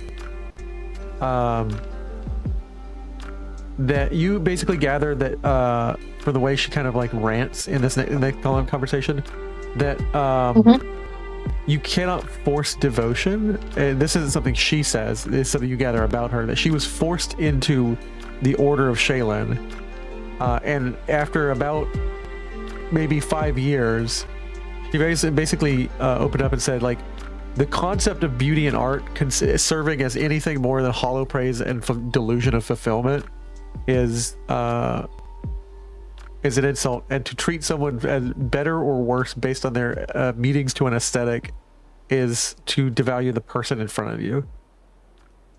She cannot stand people who value nothing more than a hollow picture. So she's not about the vanity. No, she's not about vanity, and more so, you gather that Shaylin is the deity of beauty. Shaylin is the goddess of beauty. No. Oh yeah, but isn't beauty like not? Is it vanity or is it beauty? Because beauty is like also like how people are, how things are created, and all that shit. So a lot of people in the worship of Shaylin can be very vain, can be very like shallow about beauty.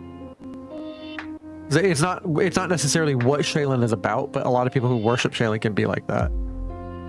Okay, so she believes in the part of the vanity people. Yeah. Now I will give you one thing that you get to discover about her. Do you want to know about her background or her weakness? Is she traveling? Not yet. We might after this, but she's not right now. Just being stuck to love stuff. Yeah, I know. You guys got to influence her one more, and then if you succeed, you'll allow she will be favorable to you. I know her weakness. The only weakness we know is the one I think I got right. Do any of you have a religious symbol on you? Technically, I have 2. What are they? One would be technically the statue Alceta that I carry around, because it's on my outfit for the bonus, as well as my what was, because it's not necessarily that the god that I follow him, but it's just essentially my character Dex woke up thinking, it's like, oh, this must be my god I follow, because it was of the goddess of the sea. I forgot what her name was. Gozra, the goddess of nature and sea. There you go, yeah. Gozra. So those are the 2 symbols I carry around, as well as my primal symbol, but that's just that. Interesting. Okay. Her opinion on you will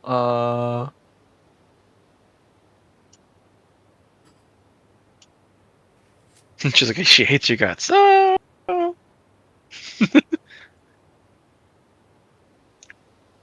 Can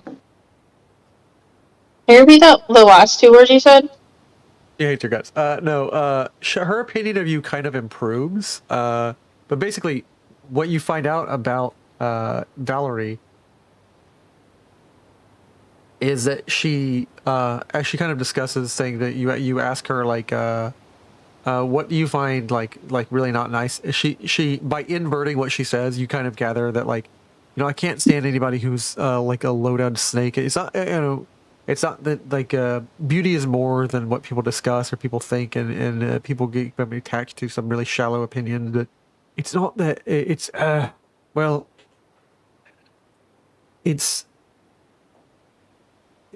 beauty is in a character, and like she basically explains to you that she just anything that's honorable, lawful appeals to her, especially someone who is openly wearing a religious symbol of lawful or good deity gains a +2 circumstance bonus on checks to influence her, including meeting you, Dex. And basically, she respects people who have beauty in their inward person, and people who aren't obnoxious. And you gather from that. Thank goodness, my opponents.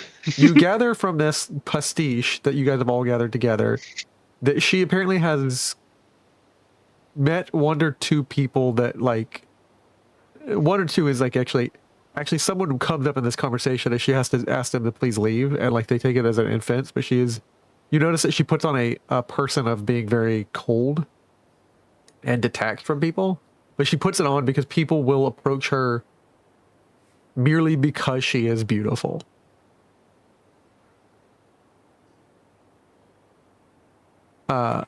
So you gather this notion that like, oh, she just wants to be,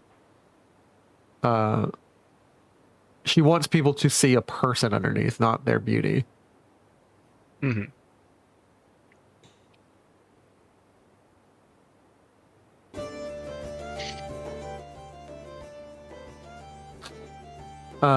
And I will say it is the next round. She begins to ask you, so King, truly, what is your intention to do with these 200 folks after you let them go? What first motivated you? What I heard that the king brought out 200 people. How did you end up there? And she's probing. She's asking you, but she's intentionally she has gotten a fact wrong, and she is stressing the wrong fact that when you saved them, when you brought them out of the land and gathered them, what was your original goal? Like beyond just saving these people, of course, which is a doubly heroic act. When you gathered these people out of the land of the Valley of the Dead, what was your goal? Looks at the lizard. Well, you see, instead of the cat dragging in something, the lizard dragged in 200 people. Yeah, she's looking expressly not at Dex, but at you, and she keeps saying, "When you did this, You, my liege, the mighty king."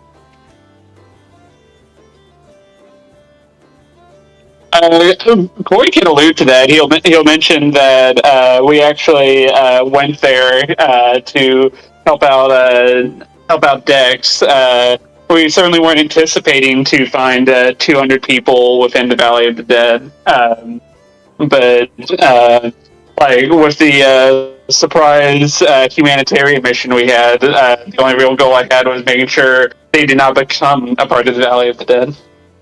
but you weren't the person to find them."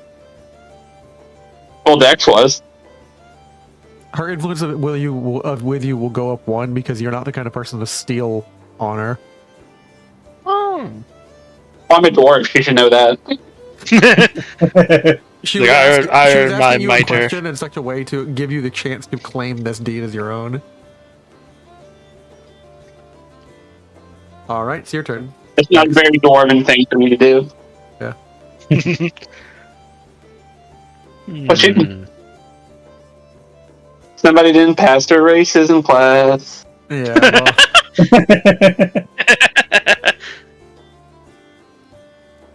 Is that a good thing or bad thing? Depends on you ask. Dealing with a casual racist and not a competitive just like him. you do notice in this conversation too that Valerie is incredibly polite, extremely well mannered. She does not curse. She does not devolve into profanity. She will occasionally devolve beyond a mask and beyond very much a lot of patience. Like she has emotions, but she does not partake in humor or jokes.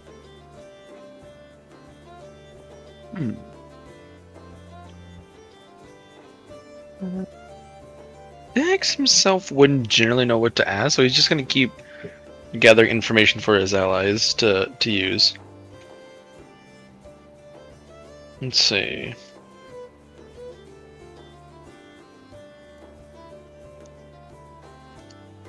What else could I gather?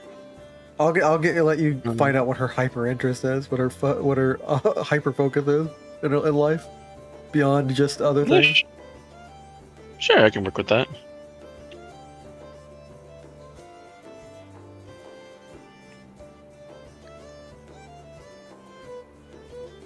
The most gentle roll of the die. Oh, nice. What are you asking, Dex?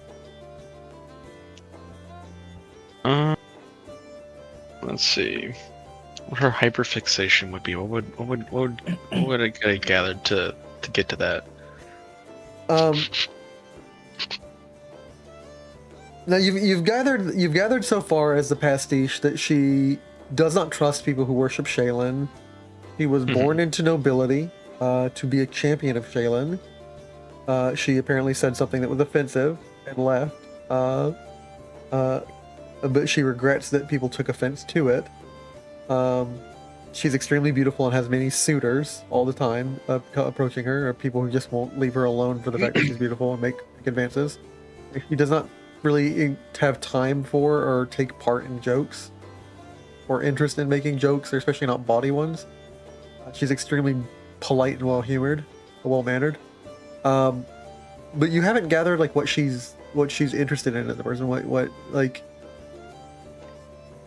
I think the only thing I've learned that she's interested in is like seeing people for their worth, not for their looks. Like knowing somebody who at their core is looking for somebody who's beyond their looks, I guess. Yeah, at their core, a decent person. And then it hits you that she has she is a military person. It hits you in so many ways. Like there's little like sewn on patches that are poorly sewn on that she has on her clothing, that someone must have done it, and must have been herself because it wasn't done well. And she has like little patches of different kingdoms and such, and different orders. And considering her armor and everything, it dawns on you that she must be interested in either knightly orders or military stuff. Okay. And then you finally realize and collect as her eyes glance across different stuff, and Corey, in the course of your conversation of about 2 hours that you guys talk with her in this market, I'm gonna move the time forward a little bit. Approaching about 9 o'clock, it dawns on you that you realize that every time Corey talks about like things going on between the nations, she perks up. He loves military history. Ah. She's extremely interested in military history and old fighting manuals, like old medieval. She's a very strategy oriented person. No, she's just upset. She's obsessed with military history and fighting styles, and like basically the kind of person who's like into HEMA in modern day. Yeah. Okay. She'd love nothing more than to talk to you about Bart Motha's discussion and approach on like how to use a two-handed staff to properly disarm someone. Like, she'd love nothing more than talk your ear off about that for 2 hours. I try to like kind of convey that information to Corey, who I also know has like some bit of knowledge in that category. Some lore, you would say? Yeah, perhaps some lore. Lore about some warfare. Yeah, warfare lore is her next. If you talk to her about warfare lore and succeed, you get double the benefits. Yeah, but we could ask her what she would recommend in regards to our state of affairs. Corey, it's your turn. Military advisor, maybe. General, perhaps. I mean, he's like General Freedom. I'm free. Freedom, free me. She's like, I have 2 people. Please take them. All right. Should I ask?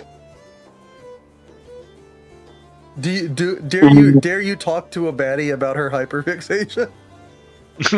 But her military war fixation. Um, Talk to a book talk girl about her favorite book series and then get all the characterization correct and like, but actually I think the book could have improved this way and you actually get it correct and she's like, please keep talking. Go on. Yeah. I'm trying to think how Corey could do that because he doesn't have warfare specifically. He does have firearm, which could maybe substitute. But other than that, I'm not sure how I can necessarily approach it. Then we could about ask her thoughts are on like for what we should do in case we have something of that kind of scuffle. Perhaps advice on what we should do in If terms you don't of have wars. warfare lore, but you want to have your firearms lore and use it, I would let you do that. So Sure, I'll brush the topic that way then. roll a d20 and like plus it, but like as you broach the topic, I will go ahead. I'll roll for me first, and I'll decide how it goes out. Turns out.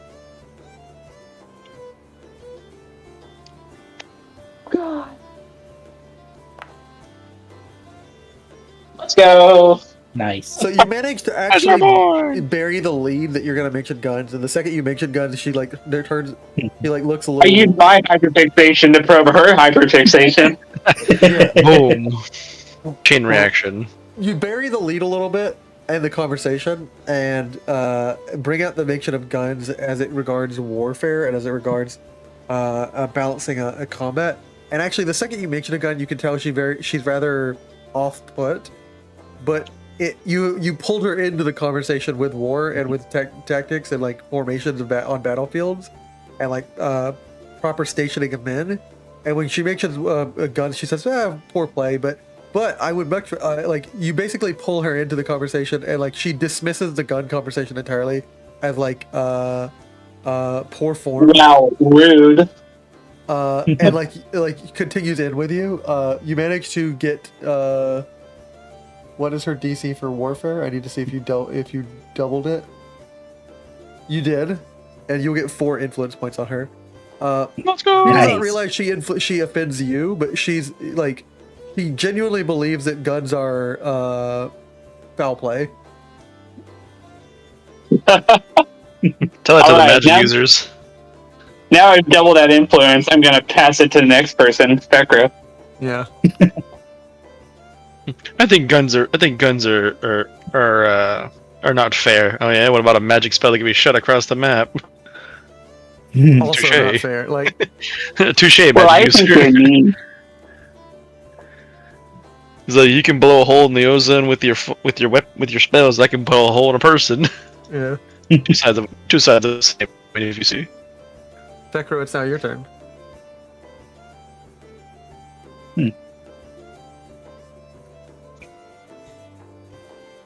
Well, I want to ask your opinion on something since we're now on the topic of warfare and battle and such. Yes. And like her eyes perk up, her blue eyes like just lock on you. As a Viceroy, one of my responsibilities is dealing with the infrastructure. So I was wondering if you could maybe give some advice on defensibility, what you think about Strike Call currently, and how maybe we can shore up the defenses. Hilly, do you want to say anything left to her? Because if not, like this conversation ends in a very funny way. Do you have anything left you want to say to her? Well, hold on. I'm trying to think about what the heck she, her weakness was. What was her weakness? Just nice annoying. people. People being good are nice to people. Like she just anyone who strikes her as particularly honorable or lawful in character. Oh, because she crumbles in front of him. She's like, okay, I'll do whatever. Yeah. Oh, okay. Pat my head. No, I you're good. forgot to groom my ears this morning, and just I don't know. A lot of people ask, so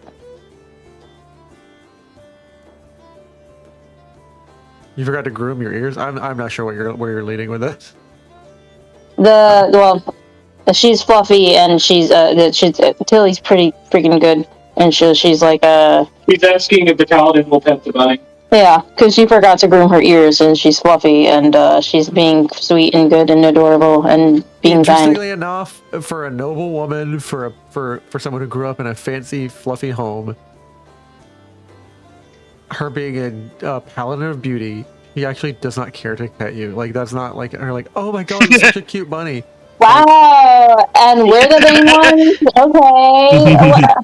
Wow, Your she charm sounds will work like- this time, rabbit. She's Doesn't- not the stereotypical horse girl, like or pet like or fuzzy bunny girl. Like she's not about having a bunch of fluffy stuffed animals. Like I don't know. She seems kind of like vain to me. She's all like, I think that's just more of your how dare you speaking. no, what's really interesting about what you just asked, Vecro, is the second you ask her, like, is there a way that we can improve our walls? She comes up alongside you, sets a hand on your shoulder, and says, "So there are several points at which entrance and ingress could be addressed, and egress could be addressed mainly through building certain battlement stairs down towards the body of water where you could receive things even during a siege. I also need to address there's an open wide plain to your left. Maybe you need to make a second pass of walls around there, and then also battlements need to be raised up here. Like she basically begins to address sieges can be done from any three of these directions, and you can address them with certain structural design solutions. And then she basically it's like, do you have a piece of paper? And then she will say she will take you to she'll walk you across the entire kingdom, and you are kind of escorted away from everybody for the next 2 hours, where she begins sketching like possible solutions in terms of architecture to your problem. I see. And we do have to make sure the king has a preference for stone. Can you work that into your stone would recommendations? be preferable above anything else, unless you have like anything more durable from like a metalworks. Usually you could make something people would talk about it being like not aesthetically pleasing, but you can make angular, sharp, jutting metal structures, metalworks.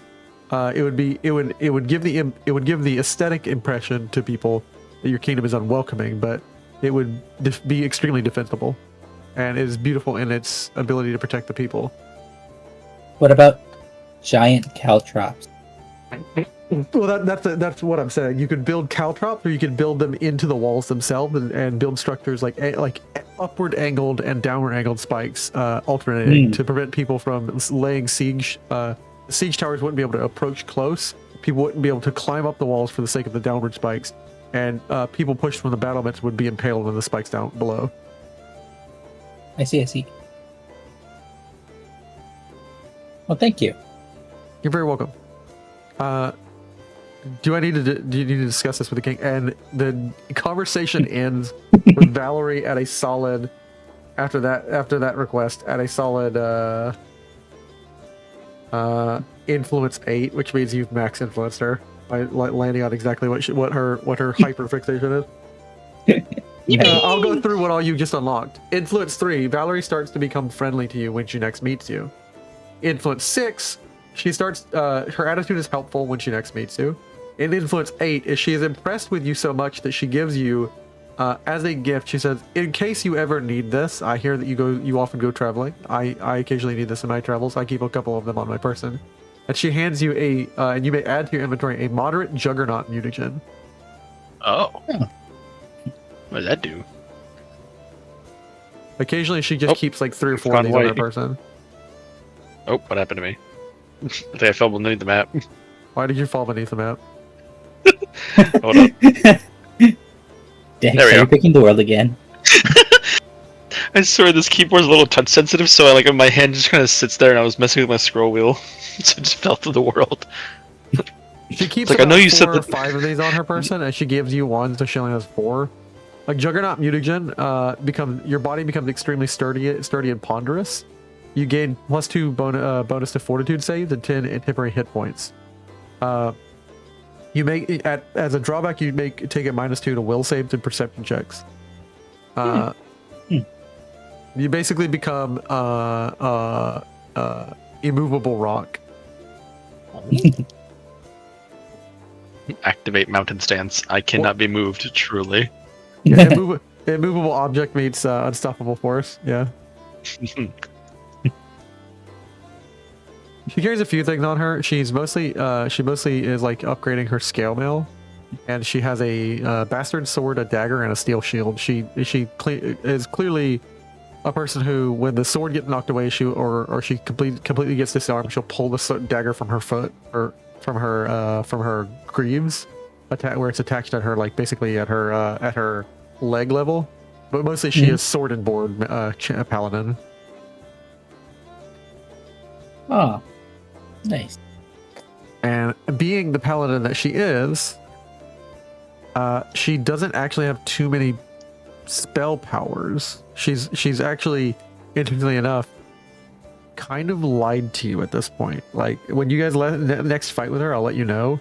She's not a paladin. She claims she's a paladin. Right now, her class is a fighter. It will come out later that when you ask her, hey, do some holy magic, she'll be like, wait. She's like, about that. I can't.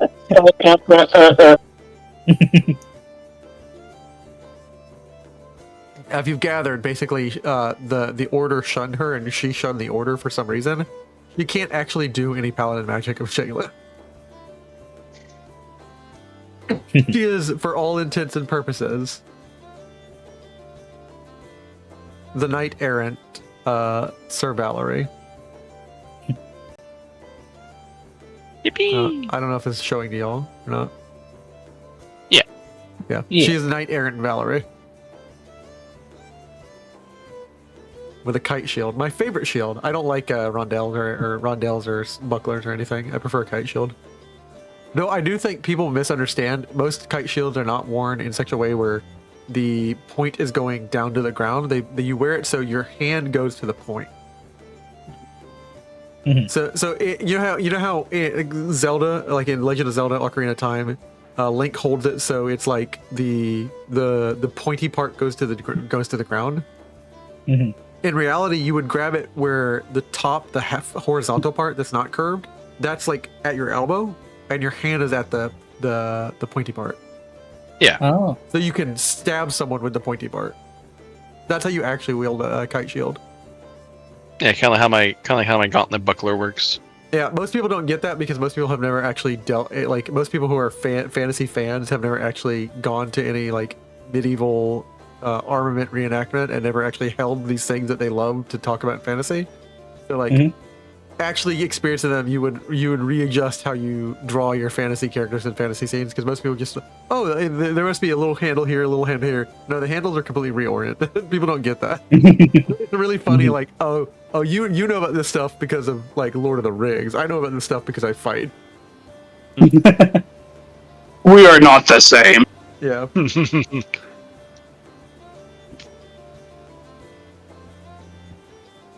Yeah, you guys have managed to meet her. She will continue to wait here, and Jamani arrives. Oh, hello, Sir Valerie. And like, Sir Valerie disappears when, she gets notified, and like, kind of just as Jamani approaches before Jamani can say hello, and Jamani realizes who you guys are talking to.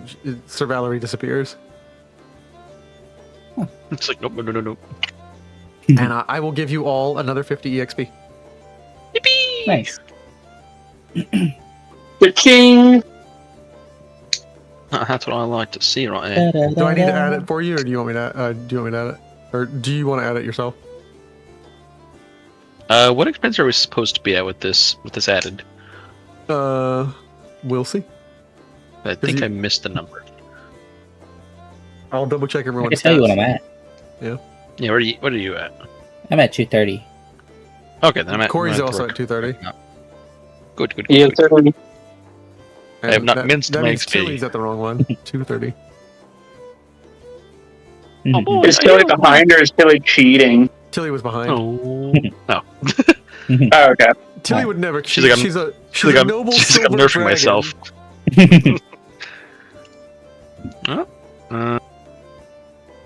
With our newfound money and intelligence. Do we have any other purchases before we head on out to the lounge? There was one thing I've been trying to buy.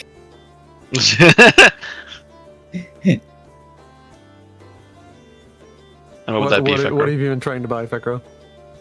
I'm trying to buy a hand crossbow. I thought we had one of those. No, we probably sold those. Let me see what level your kingdom is, and then see if you guys would be able to afford it, or not afford it, but see if I have to see what level your kingdom Level is. it be. And what level it would be. Flaming dagger, bastard sword, club, lance, broken cold sword. That's right. We you gotta sell that cold sword because And a hand crossbow, because I think you can anything 2 levels below is like guaranteed to be there. Yes, a hand crossbow. Oh yeah, no, hand crossbows would be all over the place because you get it's a level 0 item, so it's guaranteed to be there in your kingdom. Mhm. Now you can also get a repeating hand crossbow that would also be all the way everywhere in your kingdom. What is a repeating hand crossbow? If like you a use like a it's rapid fire. apparently there's some bleed from the fact that Corey of all people is the king, and like people are studying like firing mechanisms in this kingdom. It's a crossbow that features a catch mechanism at the top of the flight groove in front of the latch, which automatically loads another bolt from a magazine Nice. and resets the string. Are you proud, Corey? The kingdom is just like this man. We must know how his gun works. I'm gonna be just like him. It at max holds 5 bolts at once, so you have to buy a bolt and a magazine, crossbow and a magazine. But it's altogether would cost you about Oh, it's 11 gold. an advanced weapon. It's an advanced weapon, so you can use it. I couldn't use it. I mean, I could, just not very well. Yeah. It's the common regular hand crossbow that you would load. So that requires 2 hands. That's 3 gold pieces. So yeah, Mhm. I would Yeah, let like you to get- find. There is someone in this town, some random merchant, actually a member of the proletariat, which will, having been told to be nice to you guys, who will say, "Yes, sir. I have this for sale." Anyone selling a +1 hand crossbow? +1, I think. Every time We someone. still have the. I think we still have that +1 rune in our thing as well. We do. We also have that +1 sword. The iron sword that Amir wanted us to defile more. We do, I but think- that'll take time to transfer. I'm gonna add it to your inventory so I can adjust the item so I can see what the cost would be. Okay. So let's see here. Hand crossbow.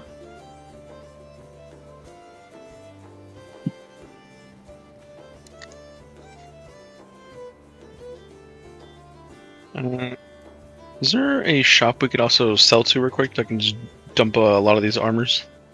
Yeah. You can sell some stuff. And I want to see rules, publications, piercings, potency. I need to see potency. You just want a +1, and then do you want a +1 striking rune as well?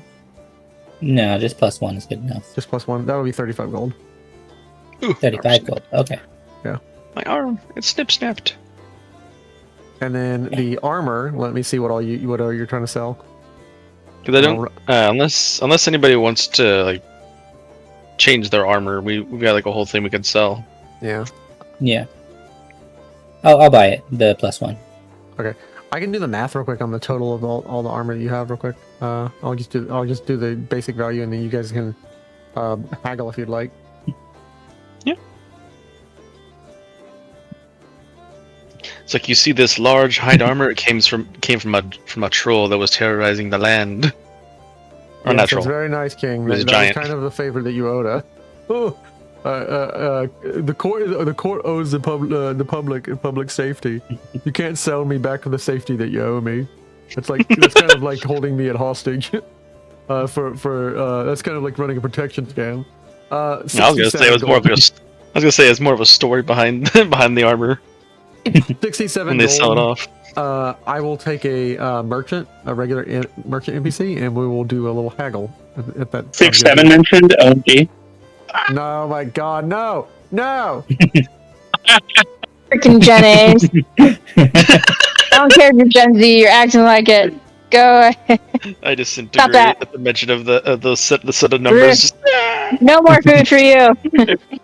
Sorry. You've been barred from the turkey table. The barred from Turkey Town. Words.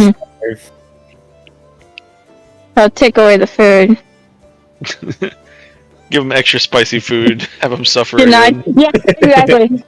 All right. Have Cook 3 them more again. So candies. all in all, with all that armor that you got, Just to get a leg. who wants to be doing the haggling?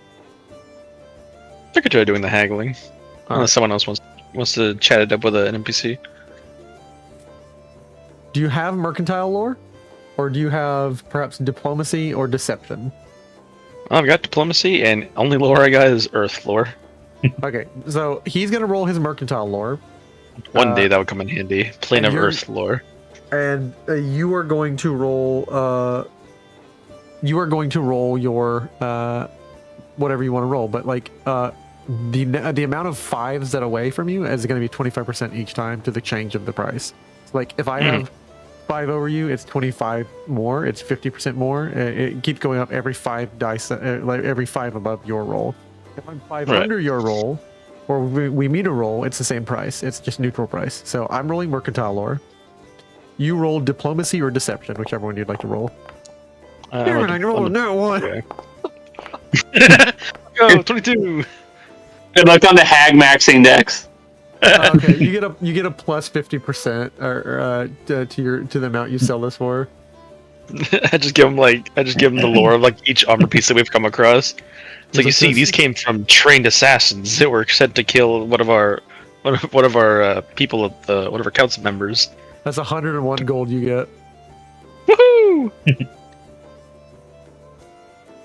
This came from the time I nearly got stabbed by a dragon. Yeah, so This came from I'll delete this the came armor. from a this came from a giant that had a pet dragon that almost killed me. Good times. Amiri's just like, yeah, we'll say good times as she was almost dropped out of the sky. Yeah. Jamandi has appeared on the scene. She is currently slicked back hair, tied back in her tight ponytail. She is in her adventuring gear, her red under doublet, her leather legs, and long black boots. Or actually, she wears long red boots. Interesting enough, because they're enchanted. She wears daredevil boots, and she's got a side. I actually need to know the terms for medieval outfits, medieval clothing, because I don't even know what to call some of the things she's wearing. I think we could sell these weapons later. She's essentially wearing what is like a side cape on her clothing. I don't know what it's called. I think it's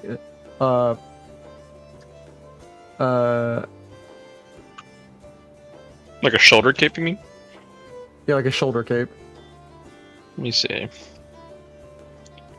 think I have. She's wearing a cloak. It could be called a cloak, but it's Yeah, I think most of it's just referred to as like a shoulder cape. yeah, it's a cloak or a tippet is what she's wearing. Anyways, she's also wearing everything else, and then her armor, her breastplate, and like metal skirt.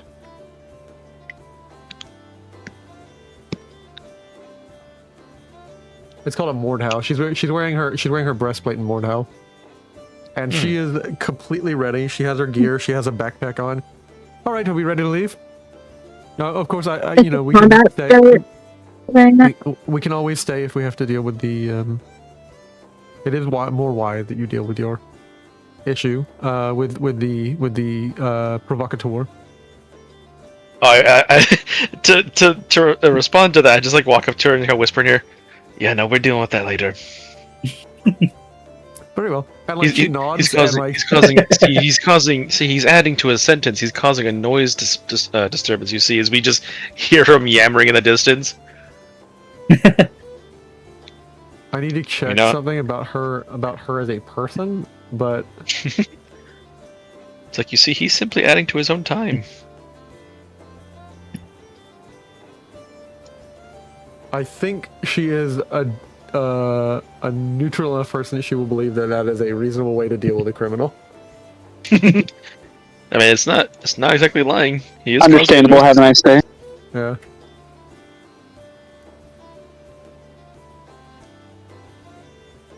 How do I color one without coloring my other? Oh, there we go. Wait. What's that?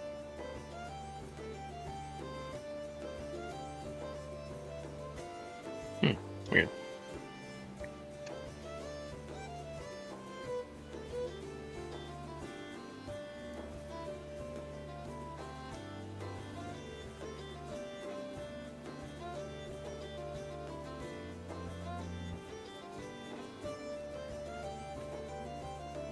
Oh, there we go. I had to look up her character sheet. She's chaotic good. Yeah, she's completely good with this. She's like, you're right. You know what? I think you're right. He is causing a bit of a disturbance, and then some. Just a little smile. She checks the multi-segmented ties that she has on her hair. Everything is good. Like, all right, I'm ready. Who all are we bringing? Looks like transitions over to like the character pick screen. Yeah, and you will have, just to be fair and balanced, you have 4 of you, and it's going to be Satis and her, which is already crazy. You have 2 other people you can pick. Are we still classifying Amiri and Lindsay as one person, since Lindsay just chose the back? If we just don't have her do anything, we just have her there for. Yeah, Lindsay will only do notes. She will not be in any encounter. She will not roll. I will not even let her basically get involved into the dialogue. Excellent. So in that case, yeah, we'll take Lindsay and Amiri. She'll just chat with her wife. Restricted to that nerd stuff. Yeah. We'll let her just chat with her wife, and that's about it. My wife. My wife. I don't know. Anyone else want to bring someone? You've got a myriad of people to pick from. Found a pretty flower. I don't know why I scrolled up and I just saw Beaky and a bunch of other people. Beaky, come to the lounge. What about Micmac? He has been wanting to prove himself lately. You do know how to climb. Let's say you, King. Bring your favorite little kobold. Yeah, I got my knights and toys and stuff with the dragon toys. And I think he still has my knight toy. Let's see if Micmac has learned anything about his air gun I gave him. I believe in him.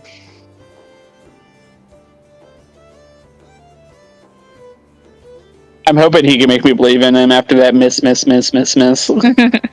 Truly a tragedy that was. This. Holy shit. Sorry, I'm looking at the in-game, some of the in-game NPCs, and I was like, holy shit, that's badass. I've never seen the NPC's art before, and I was like, oh god, I can't wait to show you guys that. And play some artwork that truly scares the daylights out of you.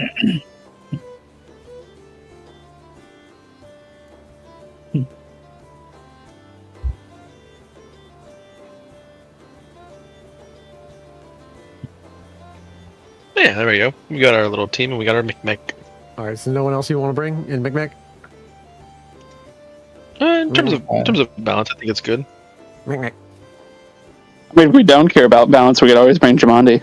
Yeah. Isn't Jamandi going with us anyways? Jamandi is going with you. That was the big deal of the fact that you succeeded, which is what's really going to undercut how threatening this segment, this chapter is like Jamandi's going to be with you, and so like it's gonna be goofy. It's fine. It's gonna be sometimes she'll be like, "You guys can handle this. I'd like to watch." Yeah. Doors stay winning.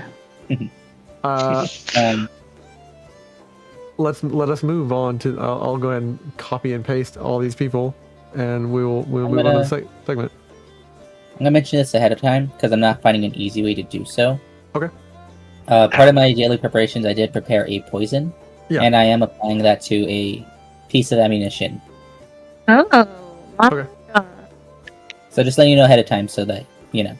since I'm not finding an easy way to just do it in the background. The The goblin notation is has been made. screaming, I do not like this. All right. There we're is an gonna idea to hand crossbow.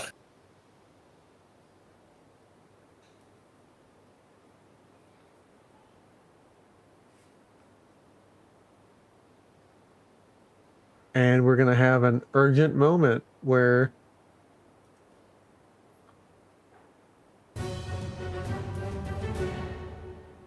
as it's time to head out.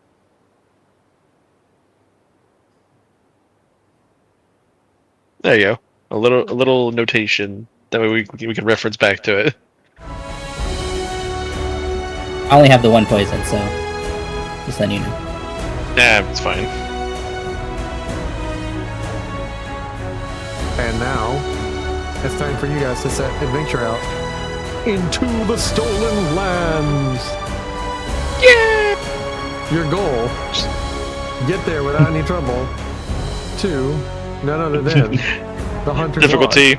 possibly impossible. Who knows? Possibly impossible. It's like what 1, 2, 3, 4 hexes. I'm sure you can't do it. Let's see you can do it. Let's see if anything crazy happened. Let's go! You run into an actual dragon. Not just Oh, a wyvern. Ah! Here we go. Okay, we just wanted to make sure we restocked on our rations again. We are good. Oh, okay.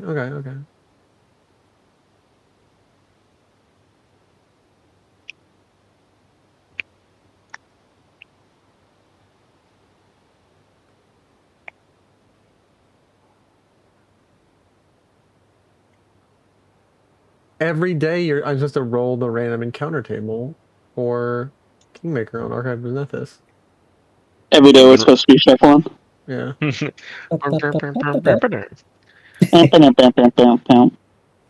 we been rolling it like every other day? Yeah, instead of every other day. You're telling me we could have been coming across creatures left and right? Oh my god.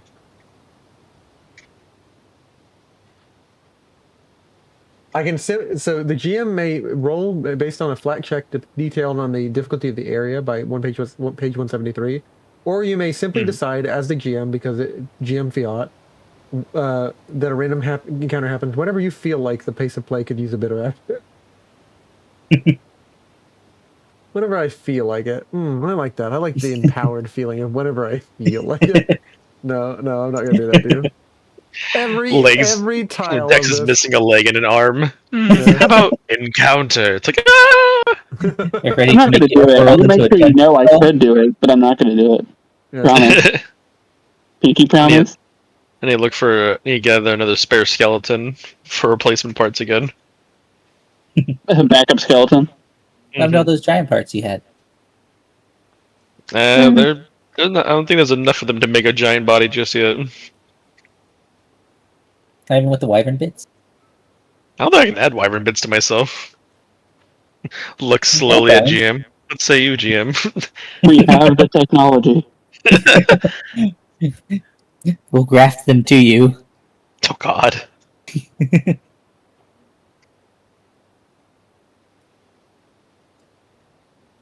I never did get that I never did get that tattoo from Jathel. Single tear down the eye.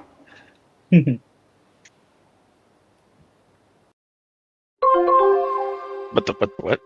Huh? Does Break anybody need to take a time. break? Nope, I'm back. What? Twitch viewers, are you all right? You coming back? We're good. Twitch, you need to take a break. Everybody good? Everybody peed up? Everybody ready? Where's my You can get a bathroom break. Does Twitch need a bathroom break? I think Twitch is good. Trying to find my emojis. It's looking at me weird. Its eyes keep going There up we and down really fast.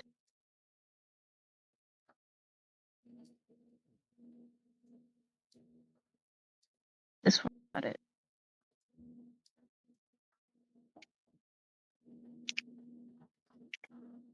Is there a GM taking a pee pee? No, I'm asking you. We're Do you looking, need to? looking at you. You're the one who hasn't readied. You haven't readied. Ready? It's the finals all over again. It was exactly like 2 hours in. 2 hours in, and I figured this would be a good time to like say, "Hey, everybody, good? Do we need to take a bio break?"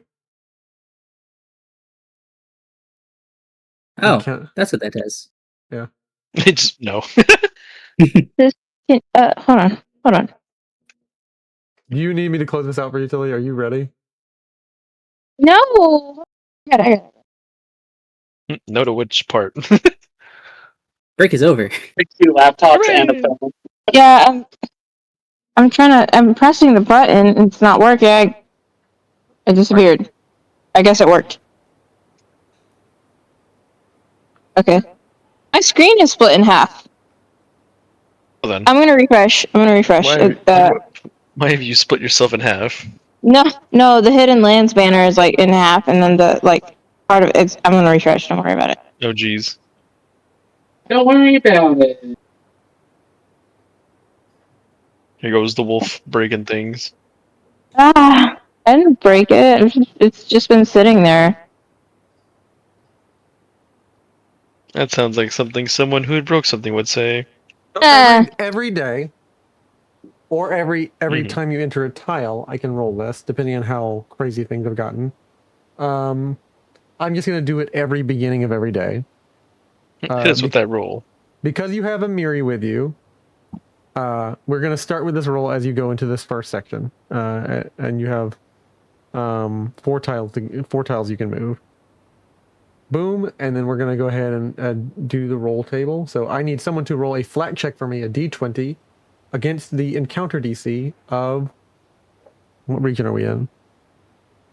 Well, I will find it out in just a second. We are in the Tuskwater region. Not a d20. Wrong button. Instructions unclear. Hit D4. Nice. Well done. Congratulations.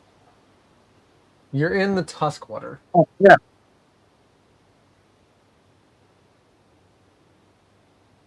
There you go.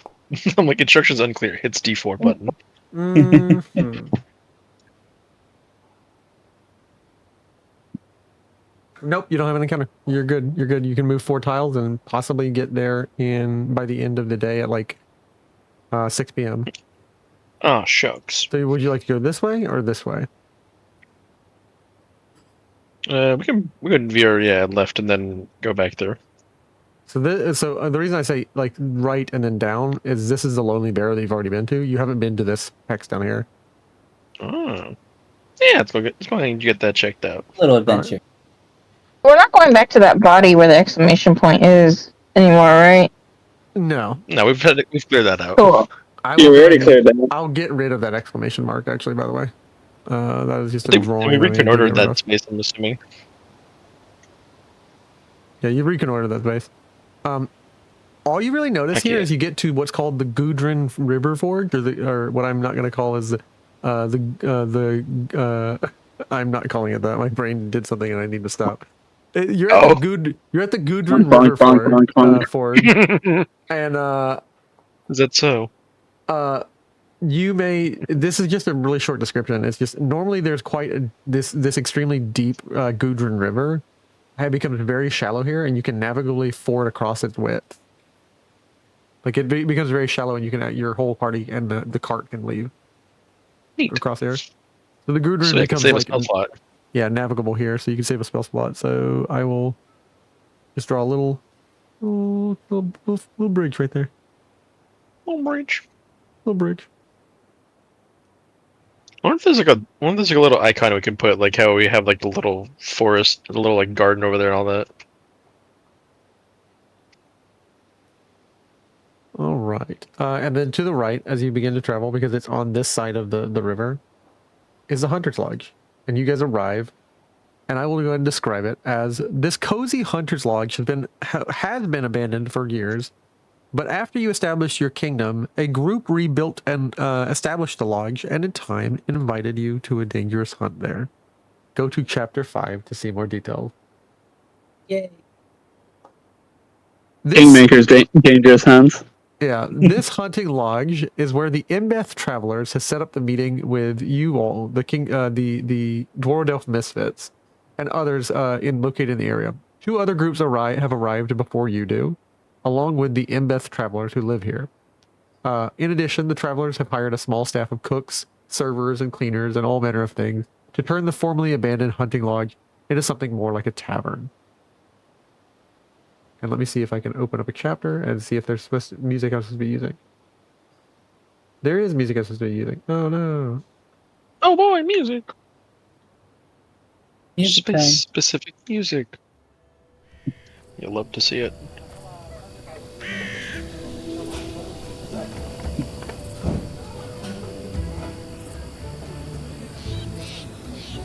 Hello. As you arrive, you are immediately greeted by someone who's like, "Huh? I need you to round this up. Tie it down, batten it down. Get another cart in here. We're moving out.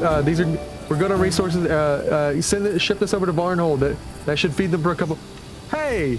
And like he jumps down off of like the half height platform of a half of a man platform, and I need to get his artwork. Oh boy. Yes, please show us. Who is this mysterious man?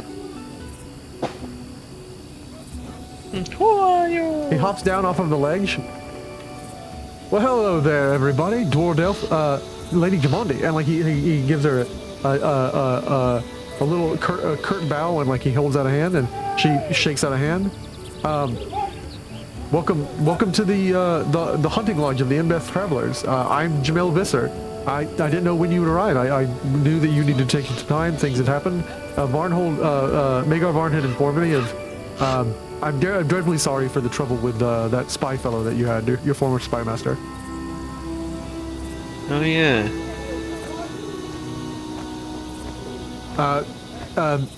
Please come in, and he welcomes you into essentially the lodge of the Embeth Travelers. What do you do here? We're a group of rangers. We're the greatest hunters and guides in all the River Kingdoms. Mercenaries? No. We're not interested in politics or anything like that. We're dealing with the monsters. They're really crashing trade and travel in this area. I think you're an adventurer. I prefer to think of myself as a hunter and a game warden. Oh. Oh, too. How's good your aim?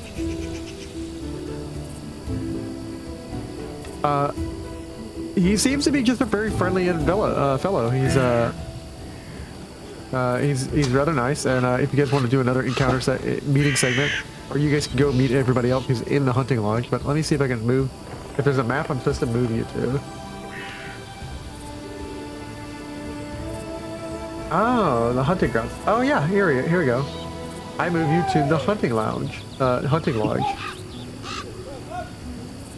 And you can hear people. There's just a lot of business in this area. It seems like the lodge has enough business that it's able to hire cooks and servants and things, and people to clean the kilns and stuff. As you guys all arrive, and I will move you to the entry area. As you've entered into town. And let me grab Jamel Visser.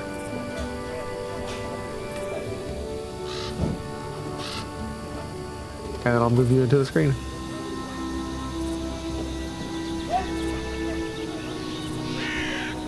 And I'll activate it and move everybody in. Loading the hunting lodge. Oh boy. We're finally here. It's bigger than I thought. We finally made it. Do they have any snacks though? 'Cause, I mean, they look like. Are they free? Was that the whole point of you packing snacks? Yeah, but they have different snacks. Remember? How long are you ever gonna make my recipe book from a new baker if I don't have a baker and I don't have new recipes? Or she wants to eat other people's snacks before her own. Right. I already have these.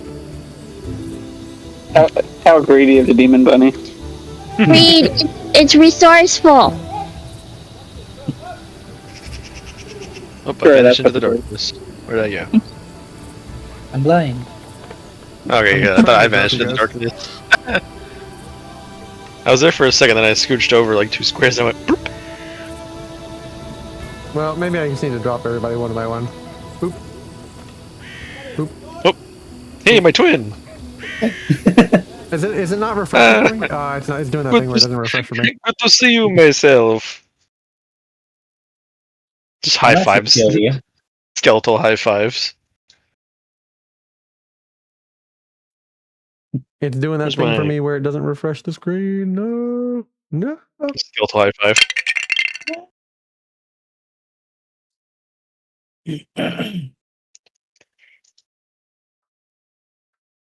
It's a black screen. It's a black screen for me. Oh no. Oh no. Hide you, brother. They'll never know. Don't you hide that second dex. You don't get a 2 dex. That's a 1 dex minimum. Maximum. Alright, dang, he's gone. No! The spare good boy. I am deleting all the stuff that's making it so laggy to load back in. And hopefully my The map just vanishes. yeah. Sorry, the map was too laggy. I don't know why. It's really resource intensive for a thing that goes in the browser. Me and a friend have been talking about that. I'm glad I have yet to have issues. Yeah. Considering I still need to buy a new power supply for this charging it PC. There we go. It's loading in. Blast it all. There we are.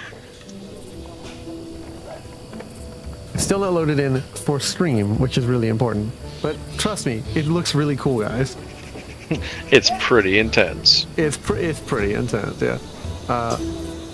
I have the best screen in all the 4 lands. All the people are gonna love it. Believe me, folks. You and your kids, you're gonna love it. You love it. Where did you hide everybody? Dex. Where is everybody else? I'm not a clue. Okay. I moved on top of myself, and then my secondary was deleted. So I was like, yeah.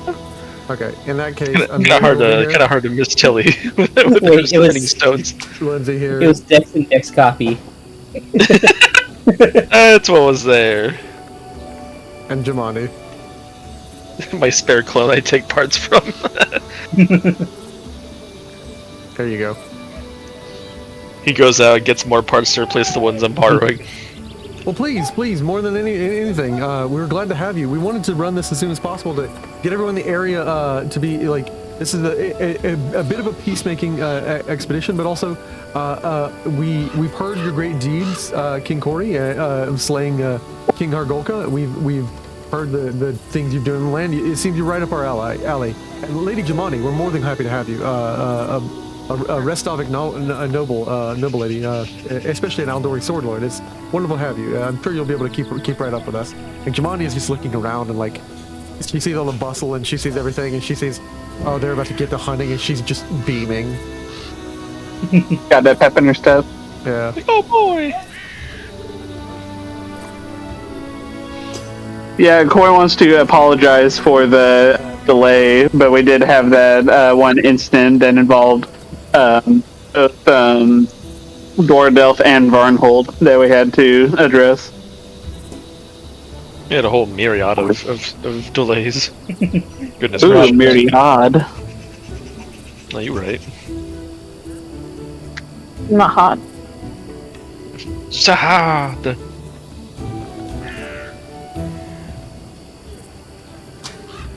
Oh, I never said the thing. I'm dumb. Well, at least we're here. Finally made it. Yeah, we're more than happy to have you. Please come in. There's some people who are who were gladly waiting for you. They've been here for about a week. About a week ago. Sure. Thank you for having us.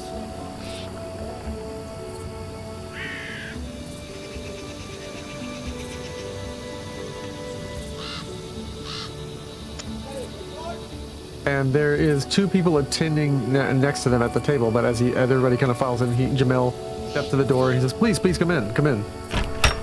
Thank you. He steps around, and like as everyone comes in, it must be the adventurers from Dwarven. It's good to see you. And like immediately comes in, like kind of looks around and takes a seat far up from everybody, just a 2-person chair seat where she's gonna sit with Lindy. Her wife.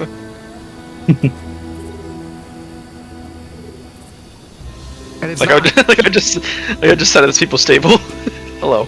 Yeah. As Corey and Tilly come in, like they everyone, at least all the Outdoors and Anamid Bellavara,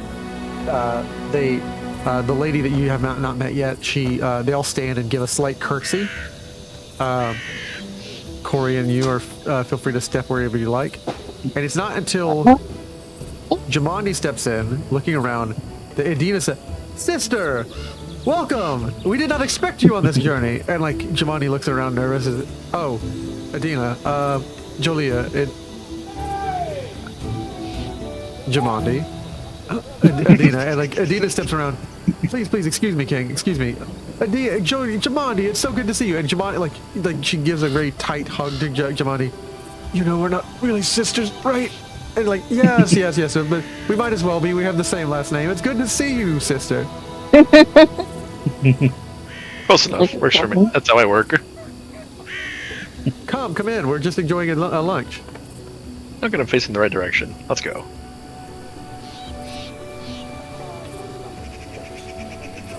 Well,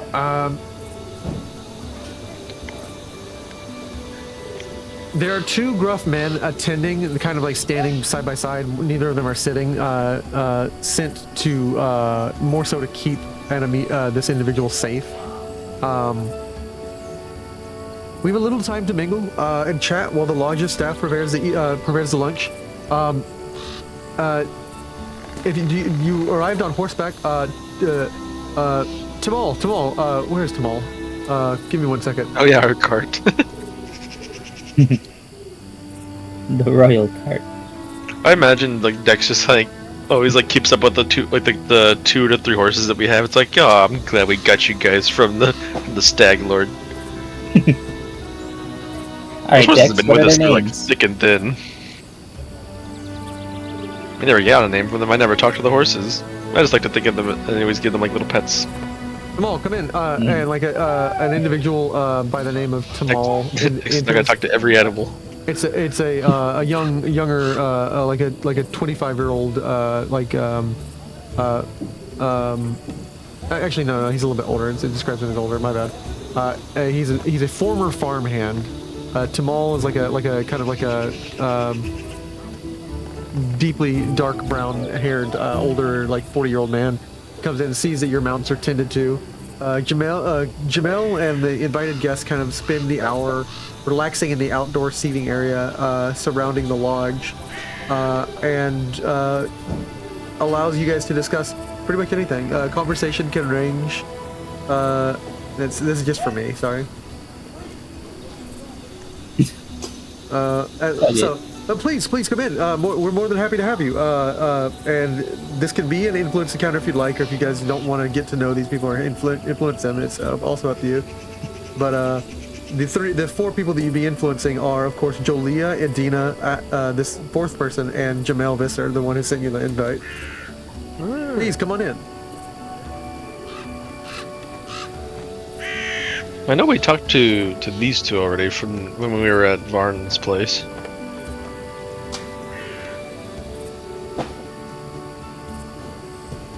Not sure if we built rapport with them or not, but I know we did chat with them. Oh, it's a pear, Dex. Is it what now?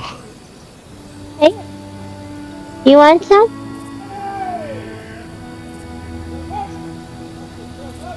Not entirely sure what you said. Did you say it's a pear?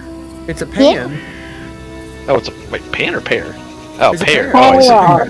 It's a pear. Oh, I love a pear. I love a pear. A good pear, apple, a scone. Oh, that looks like a crostata. Yeah, you want some? Sure, toss me I up. think Toss me. it's green. Go ahead and toss me a fruit. Oh, also I like how on the lower of it is like much like cloth That's me, things. basically free. Yeah. You can't stop a bunny. She's adorable. She's 3. She's just a little baby. Tell that to Valerie. I won't be wooed by your fluffy charms. Well, that's too bad. Jumanji sits here, basically next to where Edina is, but like facing away from them. So like the arrangement of chairs affords her a reason to not look at the other Aldoris.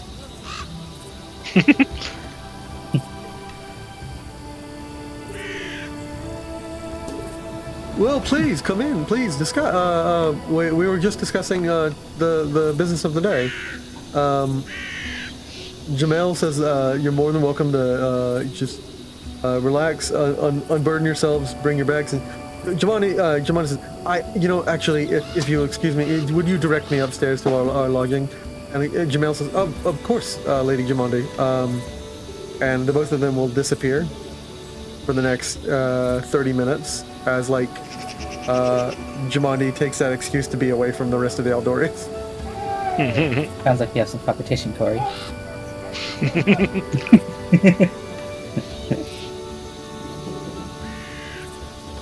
Oh boy. Has that always been there? Oh, I'm tripping out. What the Mandela effect am I looking at right now? What are you? What are you talking about? For some reason, I just noticed between my on my eye and my nostril hole, there's just this random circular hole there. Yeah, like a little fly. Is that what that is? Like my brain like just barely like Yeah, I just saw that now, and I was like, wait, because I always like have I always had that? I go to my art to have it like pasted to myself so I can make the Hero Forge figure, and I'm like, no, that it's there. I'm like, where'd that come from? My boy, are you okay? You need some water? I've been transferred to a different reality where Dex didn't have a dot in his face. I think you meant to say Mandela effect, but I heard Modelo effect, like you had to be drunk to see that. Yeah, no, I said Mandela, but Mandela sounds better now. At people routines, and now like I'm noticing things I never did before, man. Had to be really hammered to notice this effect. Yeah. Anyways, small thing aside, my brain.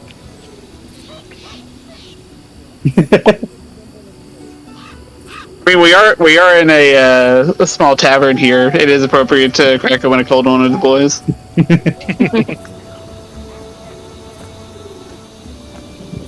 Yep. But please, you do not wish to discuss with us, Warden? We know we've already met.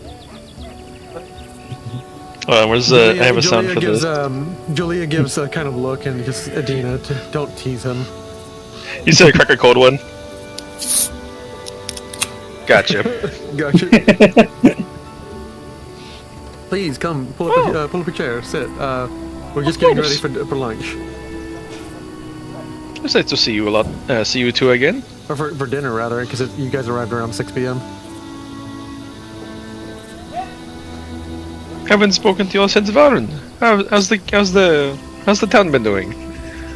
Better. We were able to seal things up and explain things in a letter to Jamandi about the finances, and it seems to you all were rather able to help us out of a hole, and we were able to get back at least a portion, about 4,000 of the 5,000 that we owed. We were able to track down a few traces, a few of these individuals. How about you? Were you able to deal with Silent proper? Unfortunately, we've sent a team to search for him and hunt him down. We've yet to hear word, but I hold high hopes. For those who didn't get to see our extra special episode, Silent, I'm just gonna hit the narrator's button. Give me 1 second. Flashback. That isn't mine. Flashback. For those who didn't get to visit us in our extra special subscriber episode, yes, we have those. Silent was found by a dwarven mercenary group, a hunting squad, basically a bounty hunting group. of about 5 dwarves. He, Will Crow, and Summer Snow were all running together through the woods, but had essentially laid traps in the woods for a group of 5 mercenary dwarves. And 3 of them were like simple, like dwarven warriors. One of them was a dwarven priest, a stone slinger, and the last one. Do you remember the name, Dex? Or do I need to pull it up? Yeah, because I know you know what happened. You and Corey were there. I know nothing. Because I was on the middle of a working during that time. Oh, okay. You were. It's just several weeks ago, so even I don't remember the name of the dwarf. I was there, but I wasn't there. I was there, metaphysical spirit.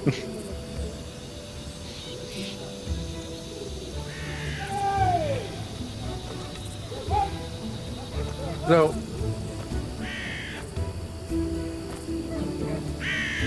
Silent got a beat down, and I'm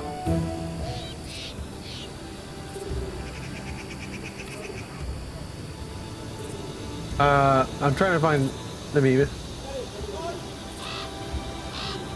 but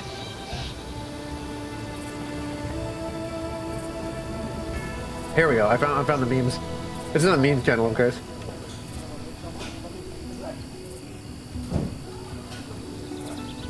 But seeing as this is brought back, Kargad the Blast, a epic warrior who is probably one of the greatest marksmen of Donganhold. When he heard that someone had dishonored Corey, an individual he looked up to, for Corey was, and this was revealed in our extra special episode, Corey was the first of Donganhold to develop explosive ammunition. It would set Corey on a path to being a great figure. Probably not, explosive ammunition isn't a great enough invention for him to become a paragon or become remembered as like remembered in the ancient halls as like inventor hero. Someone that invented something that no one else has had. Basically like a paragon of the society. But Corey was respected well by developing an incredibly useful ammunition sort. And Kargad the Blast was a legendary gunslinger from Donganhold, and he caught up with them. Everyone else mostly died to the really devious traps that was laid out by Silent. Silent laid basically bamboo like spike pits, poisoned with his own poisons, like bear traps and other things, and killed 3 or 4 of them rather quickly. One of them was able to like catch themselves on the side and like climb up out of the pit.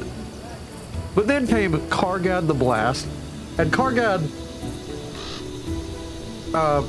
put Silent down like 3 times, Summer Snow continuing to pick him up with what little potion he had. When it was clear that they were losing rather poorly, Summer Snow just began to ran. Will Crow got killed first by Kargad with one of his. Kargad essentially had a bandolier of special ammunition, and he fired at Silent the killing blow with one of Corey's like explosive ammunition. I absolutely shredded Silent. But the thing is, tired, exasperated, and at the end of her wits, Summer Snow tripped while she was running on one of the traps that they laid. And being the aura farmer that he is, he slowly approached. The thing is, there were other traps out, and he was on fire from a trap that Silent had laid. He did not put it out. He was just walking towards Summer Snow while on fire.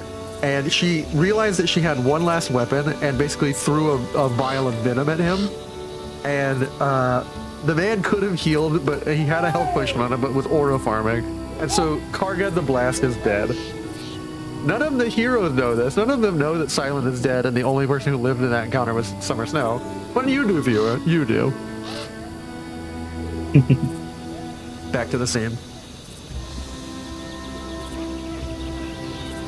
Fury boils beneath the Dex not knowing this info.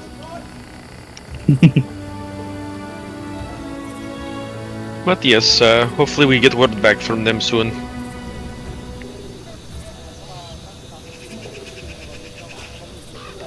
Well, I'm sorry to hear that. Silent did a number on us too, but we still owe about 500 gold to Ronnie, but it should be rather easy to make up. You saved us from being in. Well, you saved our country from collapsing due to debt, so we have much to thank you for. Of Please, course. King, what is you're it more than welcome between at our neighbors? table. Corey will join them, but I did actually want to mention something since that's subscriber special episode was a couple of weeks back now. Could it be possible that somebody stumbled upon the scene of the battle and pieced together what happened? It was somewhere in the Gnarl March Woods, heading towards the Hooktongue Slough, so...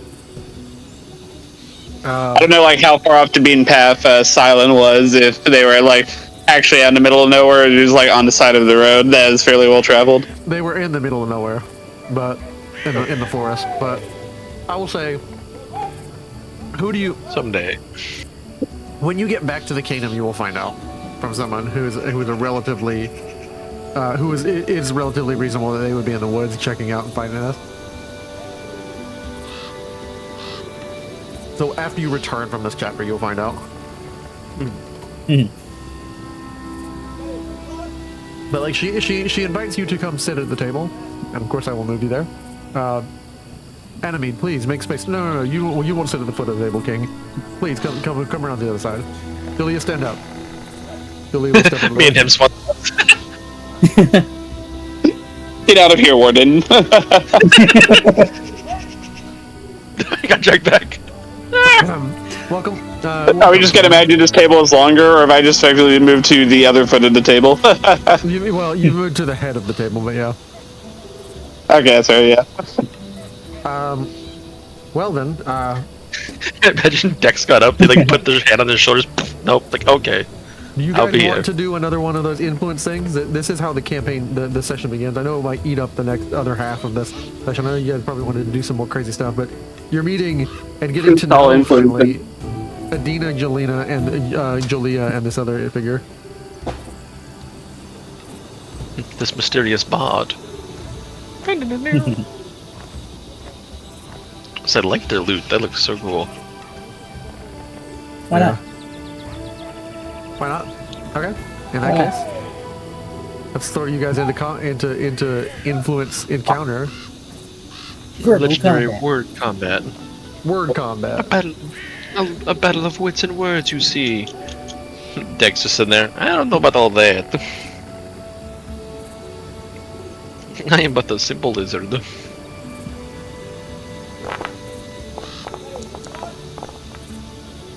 I'll Simple roll for lizard who Tilly always goes first in these if things. Tilly needs me to.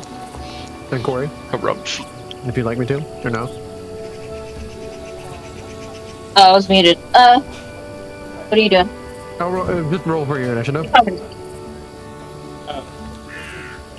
Sorry, I'm trying to pull Foundry back up on my laptop because Wolf's about to make that airport run. Okay, cool. Yeah, I'll say Wolf kind of like turns off for a bit, and we'll just have the. You're gonna be just Just stuff her in the house, satchel. right? But what was the question? What was the question you just asked? Because I was trying to answer it, but I Do you want me to roll for totally. you? But that kind of answers my question. I guess you're gonna be leaving with Blinker, right? Oh, we were doing combat. Okay, never mind. Yeah, We're doing word combat. well, combat. Whatever. There's a difference between fiery words and fireballs. Corey, are you gonna be just at the house while she goes and takes Blinker to the airport? Yeah, he's at the house. Okay. Yeah. We'll just have you two go in there, Tilly. Yeah, that's fine. I'm good. Stuff her in the satchel. I ate too much and just like passed out in the other room or Back something. you go. The pear did not hit well or something. The pear was in fact too filling. Yeah. All right. I'll catch you whenever I get back if I'm back in time. All right. Later. Later. Tell Blinker it was good to hear from him. I hope you guys had a good Thanksgiving. Yeah. Good hearing your Sako. voice as well. Oh, Sako, it was good to see you, man. Yeah. Likewise. I'll try and meet you all next time we're in the town that we all live in. We'll not say that on the stream. the next time we're all in the town north of where I live, but where we all met the last time with Bakan, I'll try and get up there. The town, you know, the good old town of Memra. Town of Redacted. Located at. Yeah. I need my keys. Can't go check for your contracts. All right. Just got my keys. And I will pull up the language combat for you guys. Damn my high perception. I'm always the first to go in these. Yeah. I saw Chili go in there, so I just gently placed her in Dex's bag. Yeah. In the satchel she goes. Yep. So, She had her own Mortem. food coma. everything going well? We heard rumor of a terrible beastie. Supposedly the beastie wasn't actually dealt with. The rumors are conflicting. You killed a large owlbear. You have an owlbear for a pet. I'm not really clear on that. Which beast? There have been many battles and discussions throughout our journey so far. Well, I do have a friend Albert. we've heard Her name is Vicky. we've heard three rumors. Please straighten it up between me and Anna and Anamede and Of course. Julia. That you killed an owlbear as a group. That you have a pet owlbear. Or that you Yes. talked one down. But we all have a different agreement that would actually happen. All three have happened actually. Yes. Oh, really? And Yes. you have the chance to get to know Adina and Julia Aldore. They actually function as a single entity, which is really funny. Nice. Another twin pair. Yeah, Except not actually fused together via magic. they're sisters. Human fighters, basically. And then you can always speak to this other individual who she has just said her name was Anamede. Enamine. Anamede, like mead, like alcohol. Oh, Enamede. Gotcha. Yeah. Also, good old Bakan, you're muted, my good king. I think he's setting some stuff up on his PC. Okay, gotcha. Yes, yes. All three are very much not rumors. We have done all three of those tasks. Two of which, one of which was could have been avoided, but things happened. Which was the killing of one of the owlbears. Why would you It was in avoid fact the. Like Adina just kind of says, matter of factly, why would you avoid it? Well, I say avoided is in poachers and hunters that went outside the bounds of what they should have been doing, aggravated this an owlbear, killed it unjustly, and had the vengeful spirit come thereafter. Oh, That is what attacked our kingdom. We didn't get much chance. We were apologies. We were very on guard with everything happening back in Varnhold. Now we are able to relax and unwind our guard. You are some manner of warden, is that correct? Some manner of druid, yes. What druid order are you part of? The Green Pack? My brain like renders. Hold on. As far as I know, at least in my past life, I believe I was with something called the Green Faith. But nowadays I don't know my true order, so I go by something that it seems it fits with me, which is Untamed. Something that would help balance nature, one between the people of our kingdom and not even just the kingdom, but of the land itself and ourselves.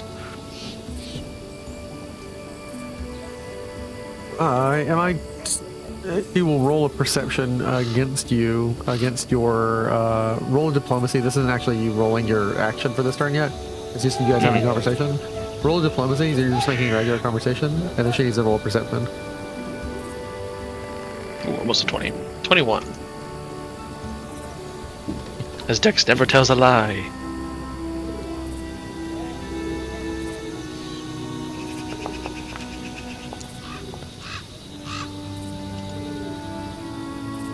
Am I to understand that you actually don't know which order you're in? Correct. I wouldn't say I was necessarily given life not too long ago, but a lot of my past is a bit of a fog to me. I've been getting pieces of it bit by bit, but much is still unknown to me.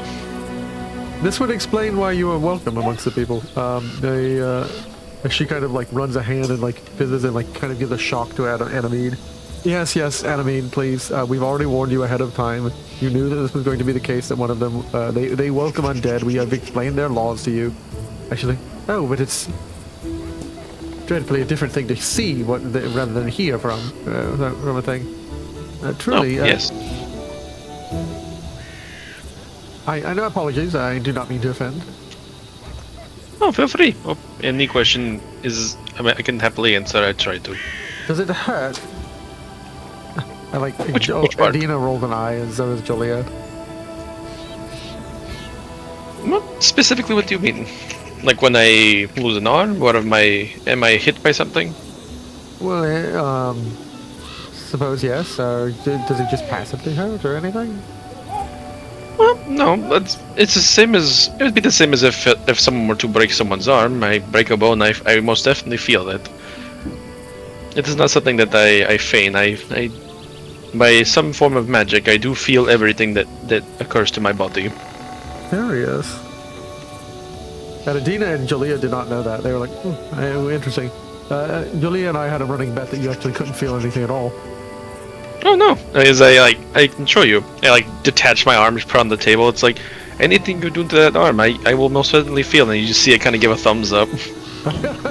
like a detached Addams Family situation. Yeah. Interesting. Like so you can here. I'm going to make a shape underneath the other hand. She pulls your hand close to her and she says, "What number am I? How many fingers am I putting into your palm?" And she places a 3 in your palm. Oh, I can feel as I kind of like just like as she's talking, like my hands kind of pushed back. I say 3. Could be lucky, but I'll accept it. And like Adina steps back. Very well. Well, please, don't let us eat up all the time being nosy. Feel free to ask us anything, Dex. I'm gonna go ahead and try to gather information, more or less, same as before, weaknesses and such. Okay. I'm just gonna take my arm back and go ahead and reattach Who that. are you gathering on? Adina or Julia or Anamede?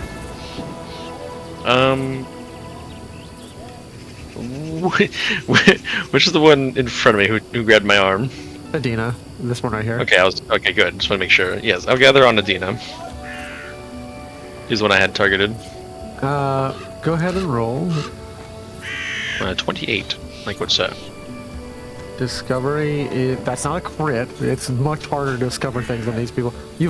Corey has already determined that they are capable of speaking in multiple layers in a conversation to gather what they want. They are more than just mere swordsmen. They are clever courtswomen. They are clever women in a court as well. Of course. But you do discover, as they are wont to let you know, one thing about them. You can discover their background, their weaknesses, their resistances, or their personality. I'll go ahead and go for... And weaknesses are the things that they enjoy, right? Yeah. Yeah, I'll go ahead and try to gather a weakness. The Aldori sisters, Aldina and Julia, are proud of their legacy and tradition. And if you demonstrate skill, especially with a sword that they will offer you, sometime during this evening, they will offer you to try out using their sword, or invoke their own connections to the. If you invoke any connections you have yourself in your history to the Aldori family, reduce a DC check to 2. Basically, they're extremely proud of their traditions and where they come from, and the new family that they've afforded themselves. And so anything related to being positive towards the Aldoris is a -2. Because you have brought Jamandi with you, all of you are rolling at reducing their DCs by 2. Because somehow you commit a well-known Aldori to come with you as a simple traveling partner. Just gives a thumbs up to the king. Good job, buddy.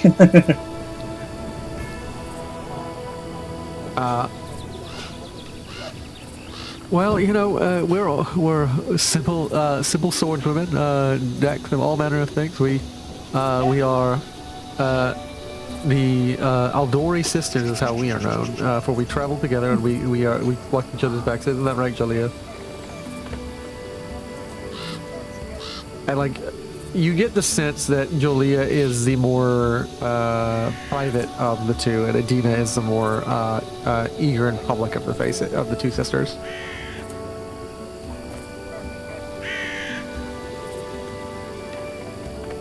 Next in the turn is Adina. Adina will make a motion to the king. King Tori, it is we heard that there were many trouble, but we have heard most recently that there was a band of 200-something individuals traveling across the land. Even past this, we get news from Silverstep quite often. But more than that, for I do not wish to pique your brain about what heroics you get up to, for that would only stroke your ego. We heard something of a cultist traveling. Not my heroics to detail. Oh, really? Rather humble, Jake. That will make Jolia's perception. Of the gentleman across the table from you, and Cora point towards Dex. Or gesture towards him.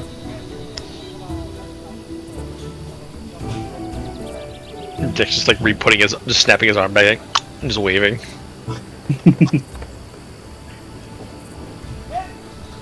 That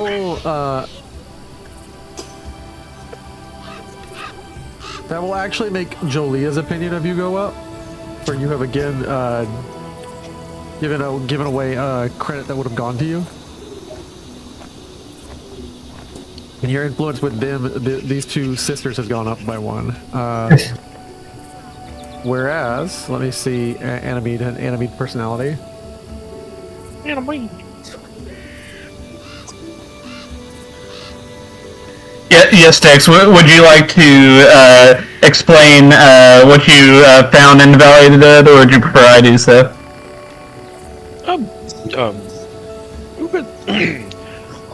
I'd suggest you give your element of what you have occurred, then I can give my perspective as well. The king may be humble, but he is not at all a slouch when it comes to the combat we've endured.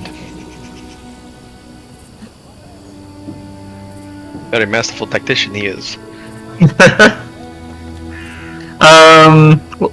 I do like a diplomacy check to essentially like explain what happened over that long journey? Over like I think it was like 2 or 3 episodes basically. Wyvern combat, the giant. Yes, you may, keeping in mind you don't know the personality of Animede, so how you present this will affect her as well.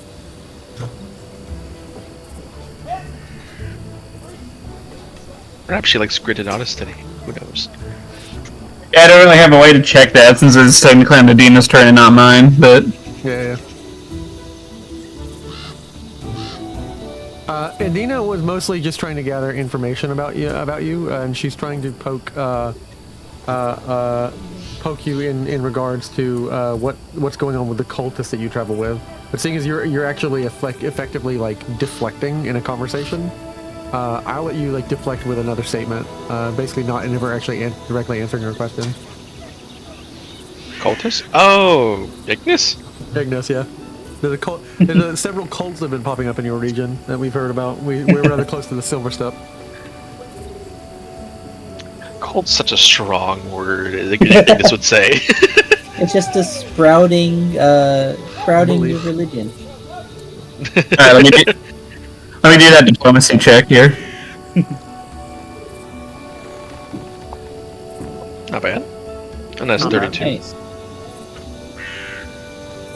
For the diplomacy, that is almost a... Who are you doing this towards, Adina? Yeah, because she was the one who originally was asking for details. Let's see here. Her diplomacy is her and their sisters basically together. Yeah, you crit, so you get 2 points of influence on her. Nice. What are you saying? It's my king right there.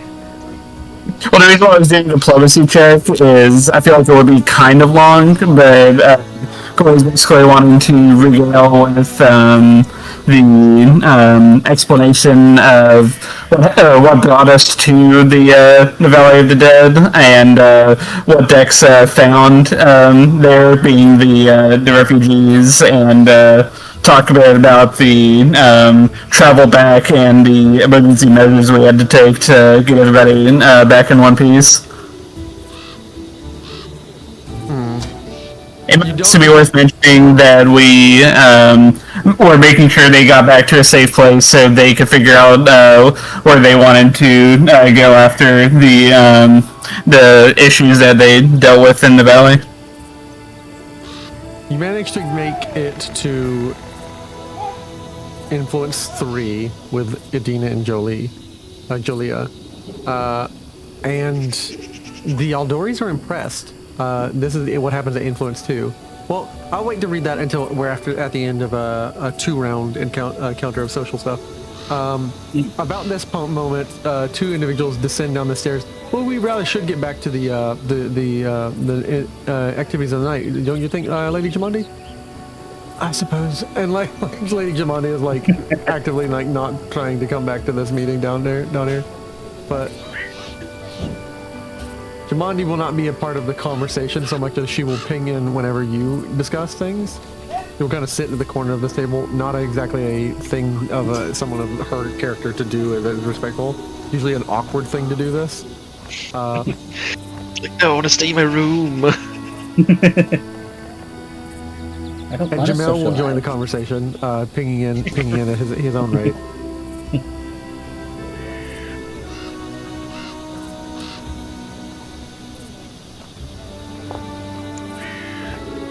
The die is cast. There's 2 enemies.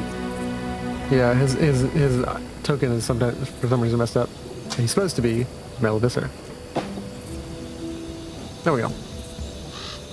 Bum bum bum. I'm sorry. Could you catch us up, Idina? What was going on? And he will kind of lose his turn for this turn. Everyone catches him up on everything that happened. Corey, it's now your turn. Or wait, you just did your action, right? So he did because I was basically doing that in response to Adina's yeah, no, question. this is your turn now. Yeah, so this is your full turn. Yep. You've gotten some influence on Idina and Jolia. But enemy though.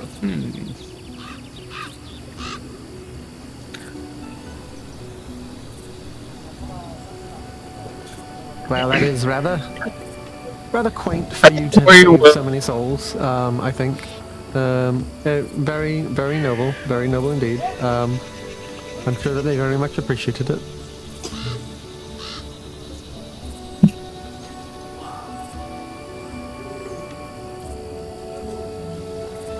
I think Corey will want to talk to Animede and try to learn some more about her. I guess that'll be a gather information. Yeah.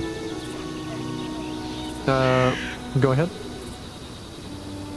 You may use perception, high tax lore, or society. Which kind of gives away the game that she's from Pytax. They have mentioned that in this conversation. Nice. You said perception, society, or what else? Pytax lore. Oh, Pytax lore specifically, okay.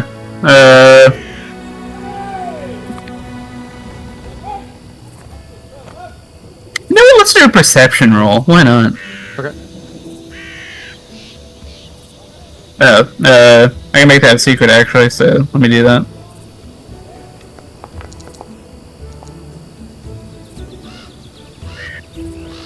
And the day will give way to night, and it will stop being the trading post day plays itself with. It'll be night.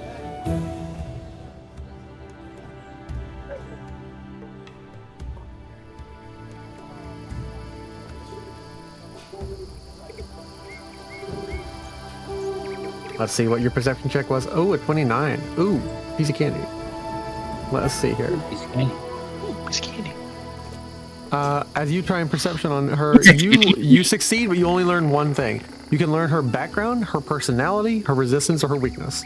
Or what's the easiest thing to influence her with.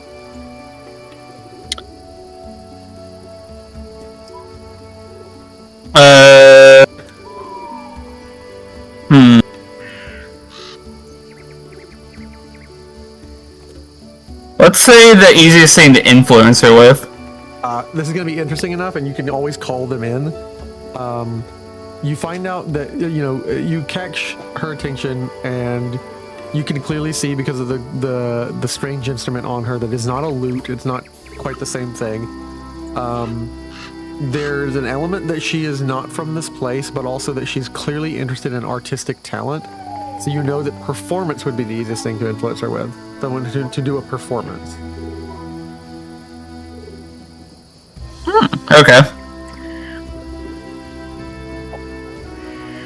And you can always call someone in on your turn to do the role for you, like Lindsay. Okay. By right now, Lindsay and Amiri have just looked at this conversation and decided to disengage and sit at a table with just the two of them. Too high. We're gonna order drinks. Yeah. Oh, you two.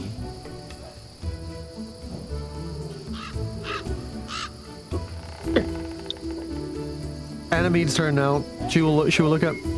Tell me, King Corey, tell me, is it true that there is indeed a throws out some random word that you don't understand and realizes she has to translate for it, apologizing that she has a habit of throwing in words from her homeland. As it is true that you are joining us, are you ready to lose in the hunt? As she kind of makes a playful gauge, and she's going to attempt to gauge to see something about you, something that you would be hiding from her. And she's going to attempt her own role of a perception. Were you ready to lose in this competition, King? I don't know, it was a competition. I thought it was just a matter of hunting.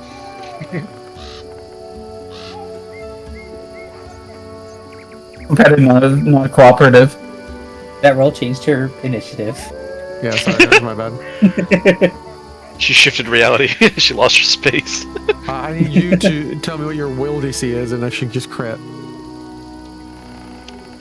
Will DC is 14, or my will is 14, so I guess the DC is 24, if I remember right. So she didn't crit, but she does succeed. So she will find out what the easiest thing to mess with you is. What would you say is something that like is your resistance, something you really don't like people doing, Corey, as a player, as your character? What really would tick off Corey? I think I could guess, but yeah, I just want you to say it in your words.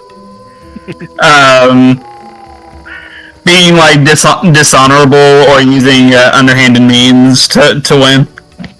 Interesting. Well, I'm sorry to say that this is indeed a competition. Jamel, you should have told him that. I just got into the room, man. I mean,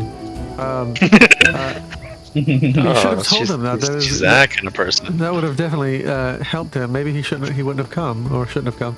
Anyways, and it turns to you, Fekro.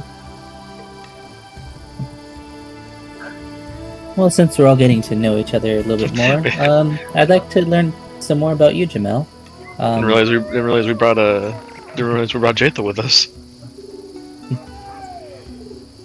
Or ran into Jabel, yeah. Jatha, what'd you get here? What do you want to know? I mean, I make sure, like I mentioned, I'm just a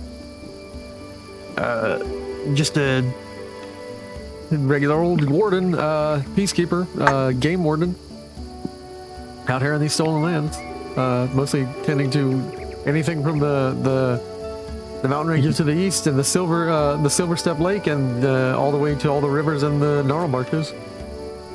Well, could you enlighten us on how you became a warden of the stolen lands? And I'd like to gather information. Oh, yeah, go ahead. You can gather information with a perception, hunting lore, or society.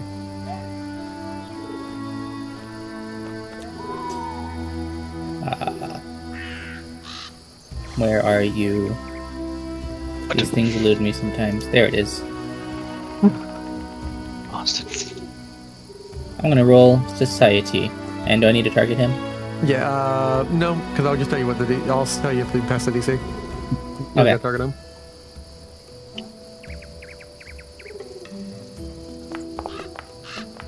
Okay. Ooh.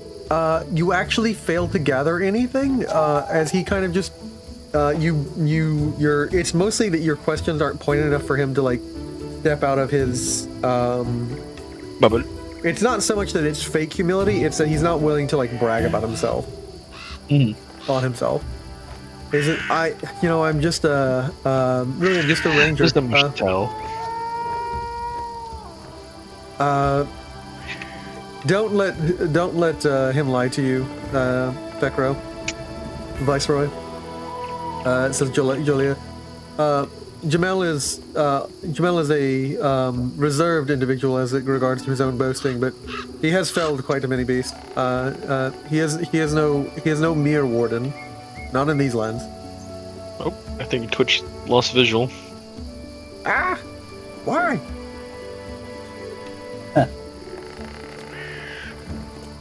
Also, for some reason, it looks like we lost Fekro and Tilly. Not Tilly, Corey's icons. It's just Dex. Dex is the one who exists. Oh, I'm back. Oh, Dex holding the line. So, you are more than welcome to take him at his face value, but Jamel is no mere hunter. Do not let him lie to you. Or at least do not let him play the coy one. Well, I welcome your advice. More than happy. I will give you one thing out of. Let's see if you beat Jolia's or the Aldori sisters gather information. I'll let them tell you on his part. And you rolled a society check, and you got a Number. Of some 18. kind. You got 18. No. Do you want to spend it? Do you want to spend a hero point? Nah. Yeah, you basically gather nothing about Jamel. Jamel's kind of like a blank spot in this conversation. It is loading in, viewers. I'm sorry. I don't know why sometimes it's cutting out. It may be because I'm trying to do multi-streaming now for the first time, so it's loading in We'll get now. him next time. Jolia begins, and she pokes in, Sister, how, she actually is not the one who says that. Jolia turns at Jamandi. How has it been? Very well, Jolia. And you do realize that 3 of the generals are in your current area. I'm surprised that you were not at your station. I needed a vacation. I see that, Jamandi. Can we... Is there a point you wanted to make, Julia? No? Not unless you didn't get it. And then she goes back to the rest of the discussion at the table. And it seems like Julia is essentially telling Jamani there's somewhere she needs to be or should be. Oh, sorry about that. Dex, it's your turn. It's back to your turn. Back to little old me. Oh, goodness What a gracious. little you? Oh my gosh! Oh my gosh! Drinks and bones. Little old me just get it out of the way. Hopefully you'll fare better than I. So I was discussing with when before it was that they were asking me about essentially. Save it for the beta. Sorry. There we go. He missed part of the statement. Because I remember I gave them the answer about one of the owlbears. Did they want answers on the other ones as well, or just that? You can't tell how catty some of these people are being. Like if they genuinely are interested, or if they're just trying to like poke info. But they basically like you gave them the info that like no, all 3 of those were separate incidents, and all 3 of those are actually true incidents. Okay, gotcha. It's like we had a cursed owlbear who was a ghost. We had a little owlbear we saved from the stag lord. And then another owlbear ate my arm in a truce committee, and then he took off. Now they show like this, like my burnt arm. It's like that's how I got this one. Huh. And like you're kind of be off-putting to Animede, who will just I'm just gonna admit is if I could move her to a negative, I would. Well, now I'm curious about her now. I'm gonna gather some information on Miss Animede. Judging by how she's reacted to both Corey's story and just now, I'm gonna see if I can find maybe something that she dislikes or maybe something that she enjoys. Okay. What her weaknesses? Yeah. Dex will sure try. He believes in it. Yeah. Dirty 20. A dirty 20. Do you want to spend a hero point? I was gonna say before you say anything, I forgot to. I was gonna see if I can add it as a +8, but I forgot to mention it. I'll take it. I'll take a +8. Yeah. Okay, cool. So 28 would be my roll then. Then that means you pass on all her discoveries. What would you like to get one piece of info? Her weakness? Yeah, I'll see what she wants to hear. So, what she wants to hear is an effective sentence for you. Is the key words, because you notice that the Aldoris are nothing if not effective speakers and effective at reading a room, and you've noticed through watching them and how they interact with Animede that they're willing to play the game of feeding her ego. That she enjoys flattery and it is quite effective with her, provided she does not see through the attempt. You can tell that Jolia and Adina don't usually talk like this because you've talked to them outside of this room, and they're tailoring their approach to Animede. She is not aware of this. An attempt to influence her with flattery reduces the DC by 5. If it fails, future attempts to flatter her increase the total DC. So if she's aware that you're flattering her, she will. But basically, you let me know. I want to try and flatter her. I'll reduce the DC, but if you fail that one, every time you try and do it and fail, it goes up by 2. Okay, so she's not necessarily like an all about me thing, but she does enjoy the good like word towards her. Yeah. She's not Tartuccio stuck up levels, I'd imagine. No.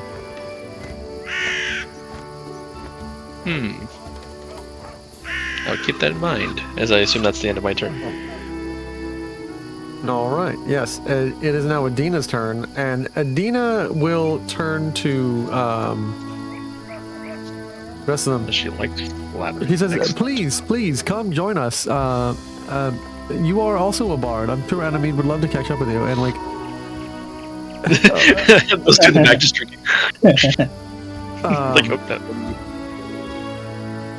And Amiri is the first to stand up, and like Lindsay like set the hand, and she says, "Excuse us, we're no one important. We're just overlook us. We're just having a calm conversation, and we help keep track of everything for the king."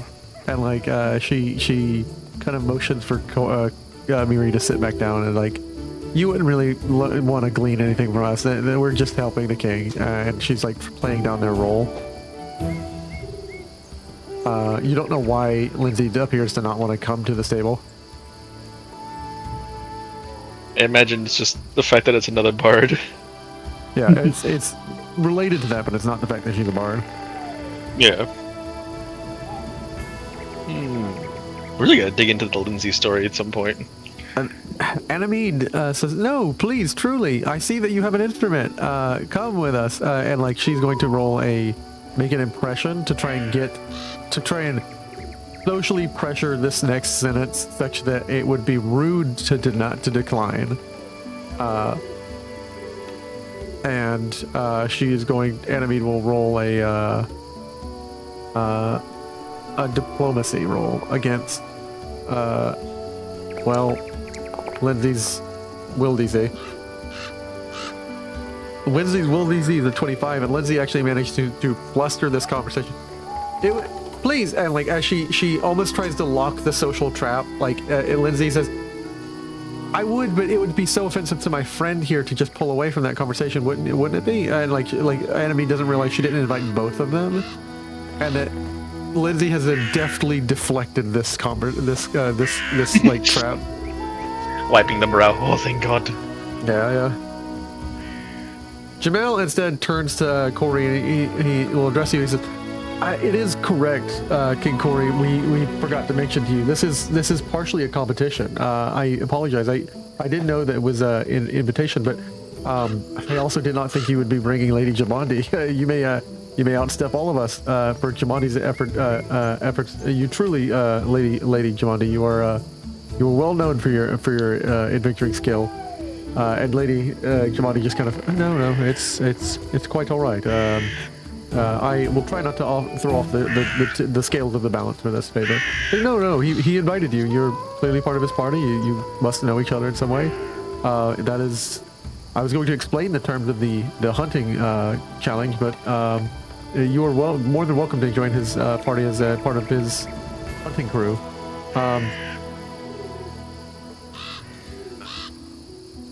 How may I explain it best?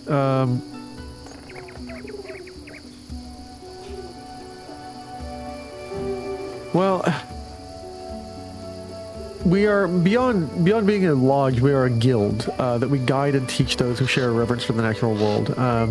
In that respect, though you may not know your own order, as a druid, you have my utmost respect, Warden Dex. We hire out to governments in case they need to deal with bandits that are embedded in their land, but in the wilds we deal with monsters. But we're mostly known for tracking, hunting, woodland survival.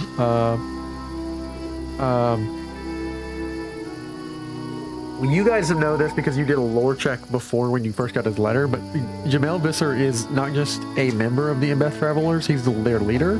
He's known for extreme fairness and compassion to the common folk. He has little patience for government inefficiency and corruption. He genuinely does not like government bureaucracy. If you care for people and you meet his approval, he already has a +1 to you because he's heard stories about what all you've been doing.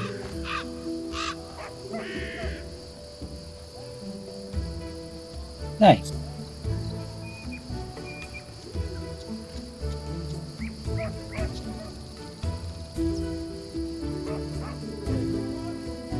And I will add that to the tracker that I have right here. The fact that just what you did in the trolls and the owlbear caught his attention, but he wants to know the new regionals, and especially the fact that you delayed the meeting to go save 200 people. That moved him up further. Like, you went and dealt with your people and healed them, and then you went and saved another random 200 people, and that alone has set him to a 2. Oh yeah. I wish I had told you, but the invitation to hunt, it was at a hunting competition. We will explain it later. Or I may explain it now if you wish, and I'll turn it to Corey. Like, you may say what you wish to Corey. Yeah, Corey will ask him to continue. Well, to go on. We've identified this area, which we will refer to as a hunting ground. It seems to be infested with some manner of a monster infestation. It's a little bit upriver from the lodge on the Gudrun. We will board the barge. We have a boat of our own. Being a organization which contracts out to governments, it provides us a reasonable amount of fees and supplies, and we have our own wagons and supplies and horses and even a barge. We'll head upriver to the western edge of the hunting ground, and then during this trip we will I was going to explain the competition then. It wasn't meant to be a surprise, but I didn't think that would actually be a kind of blindsiding you. I apologize. We know of 3 specific monsters in the region. There is a wyvern, a hydra, and a kruth. We suspect there are other dangers. We have until noon the next day to when we start. We will arrive there early morning, an hour before sunrise. and we'll have until noon the next day to return to the lodge with proof of our kills. The 3 monsters of the of our targeted hunt, or others we have not yet discovered. We do not know everything that is out in the region, but we have heard that there is a monster infestation of some sort. Why, we do not know. At which point, the group that secures the greatest success is declared the winner.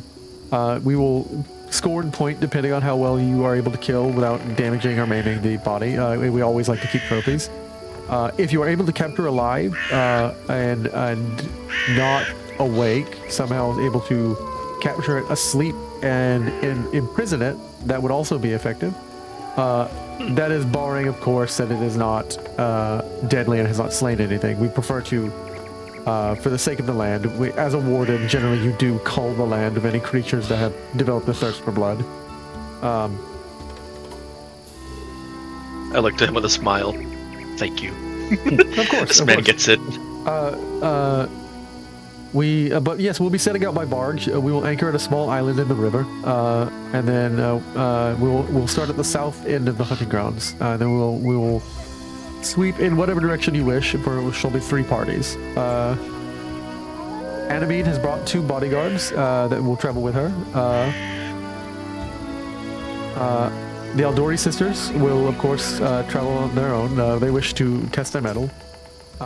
We have 3 rangers ourselves, part of the Imbeth. We are competing. We though we are neutral, we wish to compete. It is we train our hunters, and we sometimes need them to be refined in competition. And of course, the route you take is up to you. So it will be all in all 4 parties. Annabede kind of laughs when she mentions the hunting. You aren't really clear what that means. Interesting.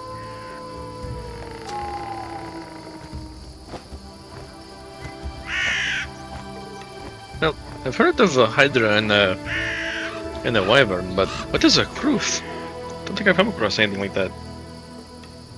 She again kind of lets out a like a laugh.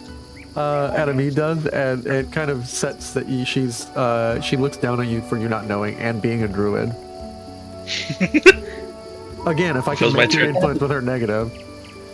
If only it was my turn, I'd be like, oh, what great tales you have. I'd like to hear your mighty trials against these creatures of unknown to me. Would you like to roll a recall knowledge? You could have rolled a recall knowledge before, but you opened your mouth. I was just curious what it was. I was like, what is that? Recall knowledge. Oh, it's colored now.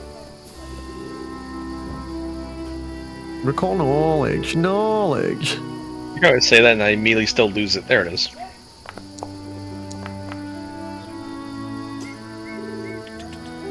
I'd imagine it'd be a nature recall knowledge. Yeah. Why did it... Oh, no, you targeted Annabede for that. Sorry. You rolled a 10. What is your modifier to your nature? Plus 18. Plus 18? Okay, you succeeded. A Kruth, let's look at the notes.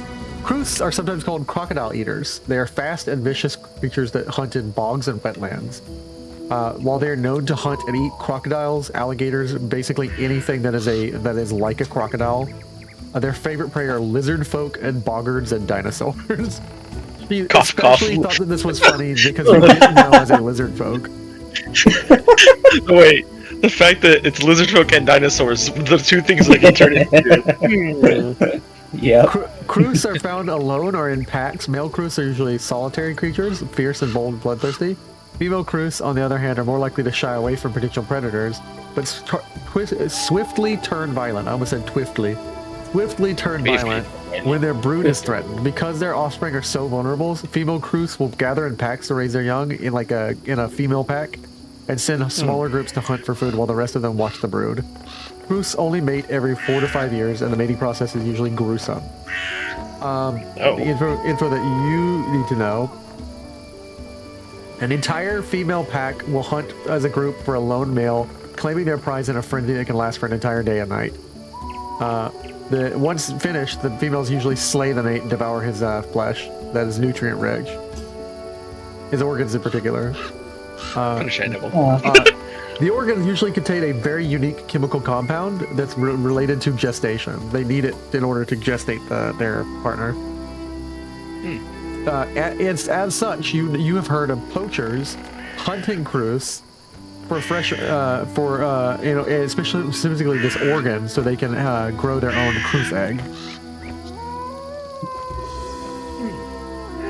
They also have, as a warning, and you suddenly remember this from the crystal. The crystal kind of like digs and like informs, like, which is you, and like your crystal like bombs like a little memory bomb. I need you to make me a recall knowledge check to see if you hit a 20, because you're gonna you're hitting like some old like warden knowledge, some old druid knowledge that you're trying to draw on.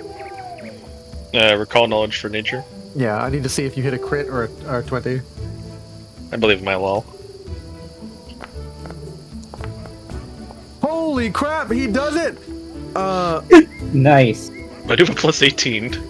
Let's go, But I didn't baby. expect you to actually land the 20, and it just rolled to it like it was drawn magnetically. You know what, buddy? this is just to like prove to her I got knowledge. For a moment, you blank out in this conversation, aren't present for this conversation, because you're drawn to another space, and I need to get some darker music. Oh god. Oh. Dex dug a little too deep. It's like, think harder. It's Did the abyss start staring back at you? just Dex's flames just go out in his eyes. It's like, you good? Dex, Maybe? you good, buddy?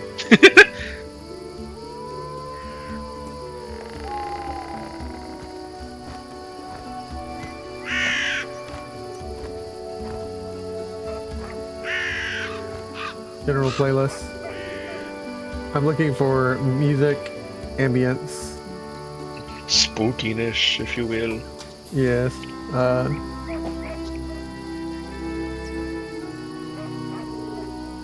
There we go.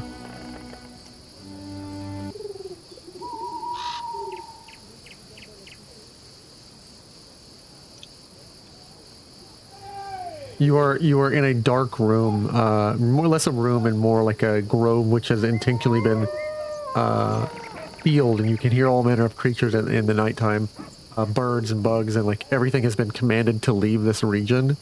But you can hear it out in the wilderness. You are in essentially a bough that has been commanded to be turned into a room by like druidic sealing of like causing the plants to seal up and grow tight and knit themselves tight into essentially this semicircular, semi-spherical room. Have you prepared it? And you are like living this memory as if it is present, and like your responses will be like you're reliving a memory, but you could say the wrong thing. There's a essentially a very strange looking druid.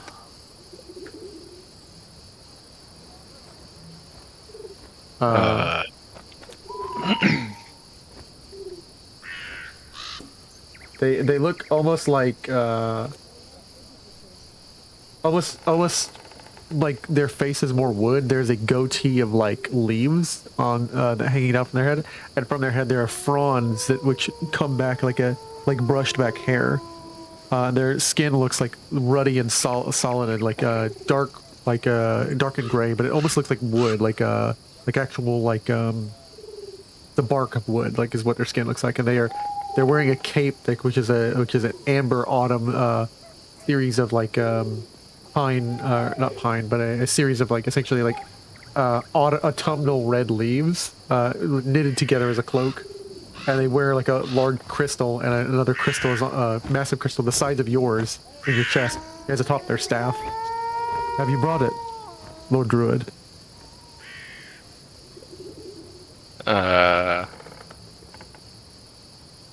Yes. No. What did I do? What was I to bring again? Now is not the time for jokes.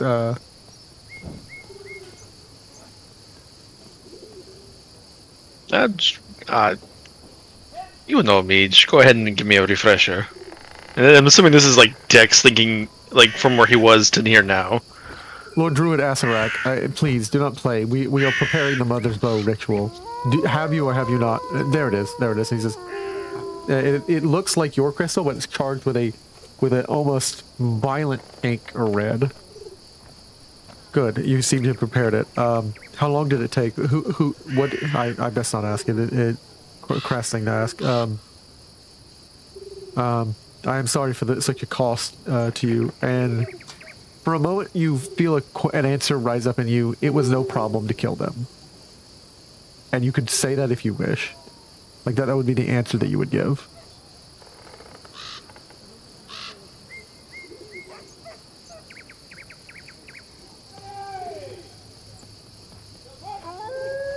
As I was muted. It was no problem to kill them. As I kind of glance at my hands to see what I look like.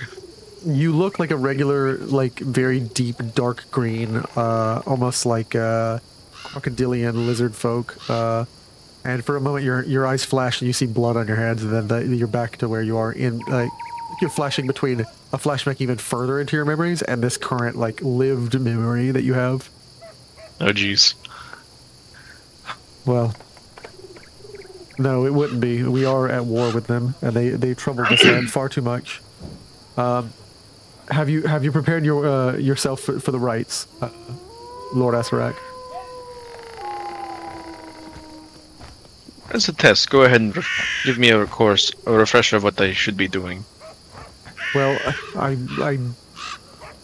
now is not the time to play, but you, of course, just to perhaps you're testing me and my ability. You need to make sure that you have the ritual words ready. You need to make sure that you have prepared your people and your druids of the east. Of course, being careful that your magic does not course through that land where that ancient tomb is sealed. We dare not risk awakening them.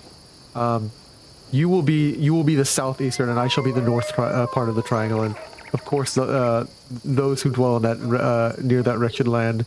We do not dare go near the northwestern mountains up near Numeria, but it is difficult to set up a proper ritual near Pytax as they are acting. But they shall be the western bow of the triangle. But you, of course, are you ready? You will have to give your life, Lord Asarak. Perhaps this is the last attempt at humor, for I know it is. It will be much, but have you steeled yourself for the cause? And do you again feel words rise up in your mouth that you could say? I would give anything to kill to kill the Fae, to drive them from this land. I would give anything to kill them, drive them from the land. And we suspected as much when we called upon you, and you gave up clan and everything, and you left your people for the caring for the land, and we knew that when we applied ourselves to you to explain what the Fae and what they have done to the land, that you would equally be angered, and you would equally be incensed with us at the way they have poisoned and brought their taint, their creatures which taint our ecology with their ecology. More than that, they pour their magics out in wretched ways, and they hurt the people of the land. And you would know that our people are as much in our trust as the animals are, and we cannot let them flow into us like an invasionary force. Of course, why am I explaining this? You already know. You must travel to the highest point in or the greatest charged point. Have you had your druids and the few lizard folk you have with you, have they prepared the ritual site? No, this is a curious one. Yeah, you believe so. Good. The southeastern grove, and of course the crystal. This crystal, of course, is yours. Give me 1 second, and you both ply your hands and begin speaking a ritual. By our will, and by the will of Galeria, and by the will of the goddess of the Green Fae, we dedicate this crystal of banishment, for it is one leg in which we deny them our land, in which we deny them presence on our world. All those Fae which have poured out do not belong. We do not accept them. We reject them. blood poured out on this stone rejects blood which pours out on this land. And again, when he says blood poured out, you get a flash of you cutting something or someone, and them crying out, and the stone being filled with and soaking up their blood. And you flash back into this living dream, and this living memory. Is everything okay, Lord Asarak? Yes. Nothing to think about at the moment. Here, the crystal of banishment is yours. I shall tend to mine, and of course the druid of the west shall tend to his. But soon these lands from which the Fae staged their invasion into all Galarian, soon we shall be free of them, and all the taint, and all the wretched people which immigrate here, which do not belong.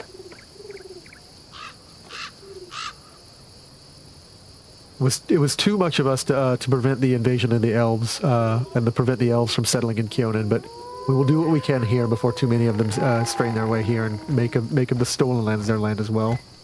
Or else they would merge our lands and our worlds, and they do not know the danger, or we do not know if the green here can accept the green there. It should have been their job to tend to their lands, but if they must escape their lands, then something is sick and wrong with theirs, and they are sick and wrong to not tend to their land as well, to care for it and keep it and preserve it as we preserve ours. But that is not your fault, and that is theirs. Asarak, I am sorry that we must ask this much of you. But go, and barring anything, do not direct your forces against anything except the conduits and ley lines which we have prepared. Else you wake the mage who lands in the east, the Cyclops mage who must stay buried.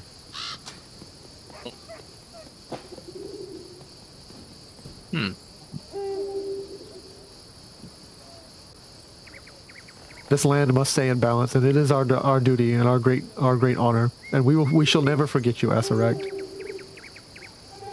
The crystal will remember you, as you and it will become one.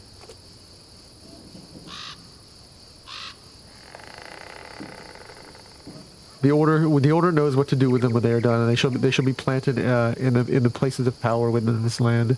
And once they are planted, there they shall remain, and no more shall anything pour forth from the first world to the second. The first world had its chance, and the gods itself abandoned them. Now we must preserve our own way. And you are shunted back into the moment, in this room with everybody else. Snap back to reality. You just see Dex's like little flame eyes like kind of light up again. Dex was a racist before he was even born. Oh God! Just as I had predicted. Well, yes, Warden. It is a rather. Do not let Animede bother you too much. A Kruth is a thing that would eat lizard folk, but I doubt they won't much with bones. It is an oversight. No druid can know everything, and Jamel nods as even I have some monsters I've never run into. More than Dex. It's nothing. Don't let Animede get to you. As Dex kind of just sits there, recentering his brain. He's like, yes, of course. You are aware that it took at least one life, if not many, many more, to bleed into the stone that you carry with you. And what you have now in your chest is called the Crystal of Banishment. Of the Eastern Druids.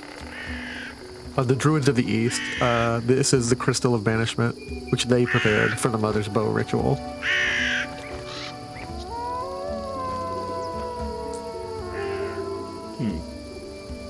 And how do you spell the name Asarak? Asarak. A-S-S-E-R-A-K. ASS. ASS. No, what was that? E-R-A-K. Okay. Interesting. Also, you gathered that you left everything to become a druid in the east from some of the lizard folk who live somewhere in the Stolen Lands. You left family and clan to become a druid, and then you went even further beyond the pale to preserve nature. Corey, it's now your turn. New knowledge that brings perspective to Dex's mind now.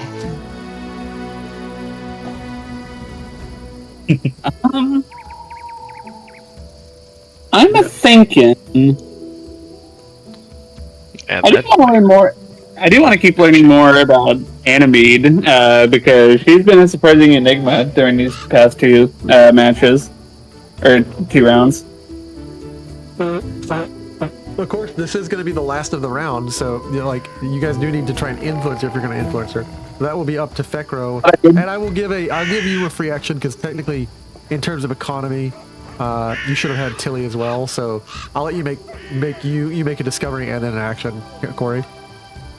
Oh, that's fine. But I did want to ask, can I use this biographical eye skill that I got with the last level up here? What is it? Let me see. Biographical eye. In even a brief conversation or social interaction, you pick up on social cues, subtle social cues, and visual cues to learn a great deal about the person's origin and history. You might notice the bits of green on their fingernails. Oh, you learn the same thing that Lindsay has. You pick up on only details, so you might have the societal role, so you might learn the city where a vampire lives, but you won't learn any of their weaknesses or necessarily that they are a vampire.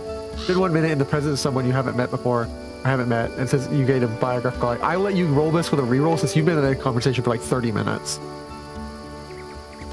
Okay, so I'll do that DC 30. Yeah.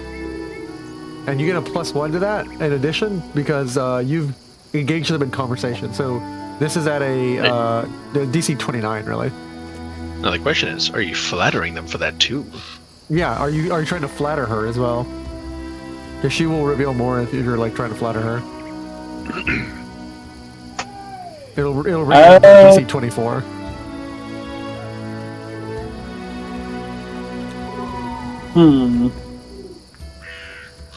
There's nothing special you have to do. You just basically have to kick ass. It's so trash. I feel like I'd be terrible with that. So.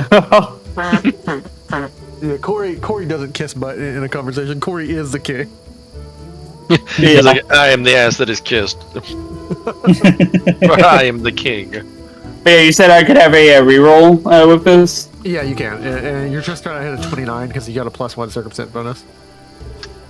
Okay. Oh, there's my chart. DC 29, or I give you a +1. It's the same thing. Hey, nice. Nice. You succeed. You don't critically succeed. You learn her profession and specialty, and you also learn the nation and where she normally lives. You already know she lives from Pytax. What I'm going to give away about Animede.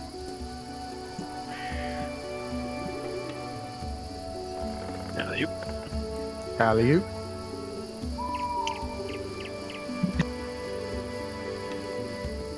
She is not natively, because your racist eyes see. Oh, Corey. She's not natively from Pytax or the Stolen Land. She is a Tian woman, which means she's essentially Pathfinder's version of Eastern or Asian lands. She is from Tian.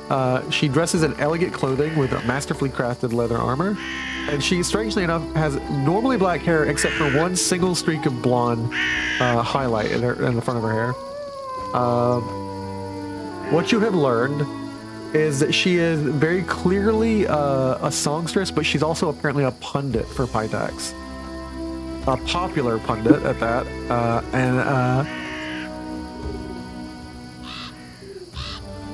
She, you know that she is here mostly. She cannot be here to hunt, basically, is what you gather. She cannot be here to hunt. She must be here to observe the nobility for Pytax for some reason. And being a pundit, essentially a news person.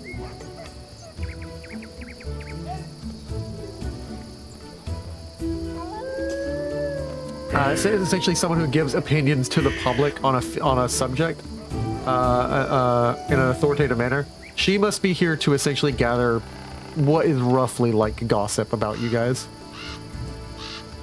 Ooh. 4 pie tags. Gotcha. Beyond that, this is complete. Like, if the person is deliberately trying to conceal, you learn their false biography rather than a true one. Nope. No false biography in this. I don't need to tell you that, but that's yeah, no. So no, you succeeded, and I will let you make an influence check on her. And also, since you succeeded that roll, that society check, it's also a good success for discovery. I will let you learn about her personality, or what she's weak to, or her resistance to. You can either learn her personality or resistance.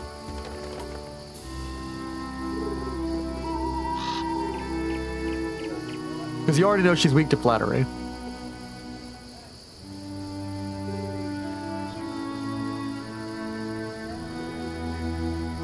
Corey? Hello.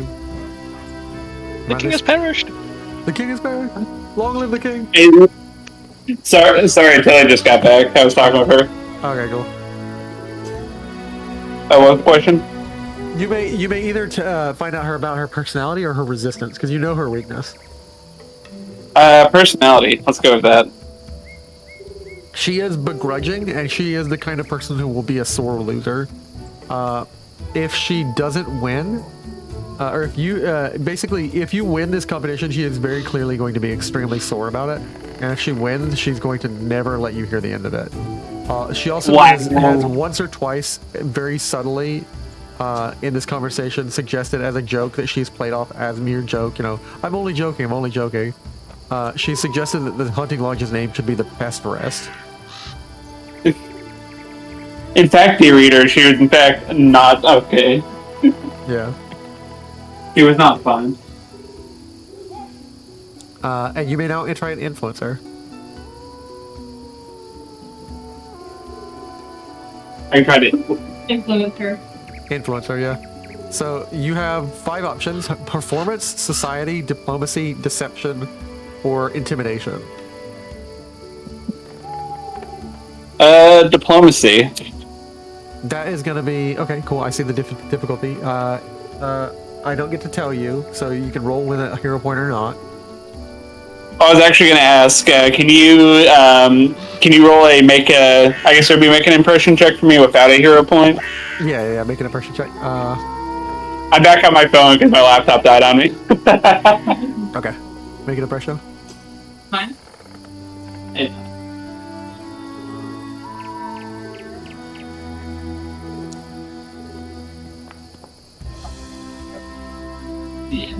That is a 19, and that fails. I'm sorry.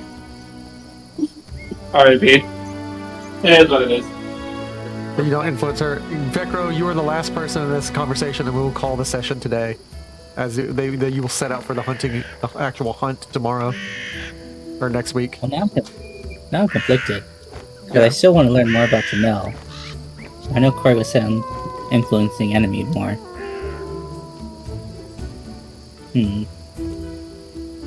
What to do? Yeah, I'm not gonna weigh you on either direction on the scale, bud. It's up to you. I know, just speaking my mind. I'm gonna stick to my guns. Well, Jamel, if you don't want to brag about yourself, that's okay, but could you maybe tell me a little bit more about your organization? I hear you're the leader of this place. Yeah, and I want to try to gather information again. Easiest way to get information is society, because you don't have hunting lore. Yep. So I'll make another society roll. Yep. Oh god, the brain blast is think.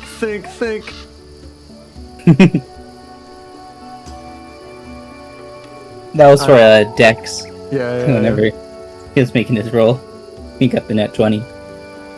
Why not? I'll use a hero point. Because I want to learn something.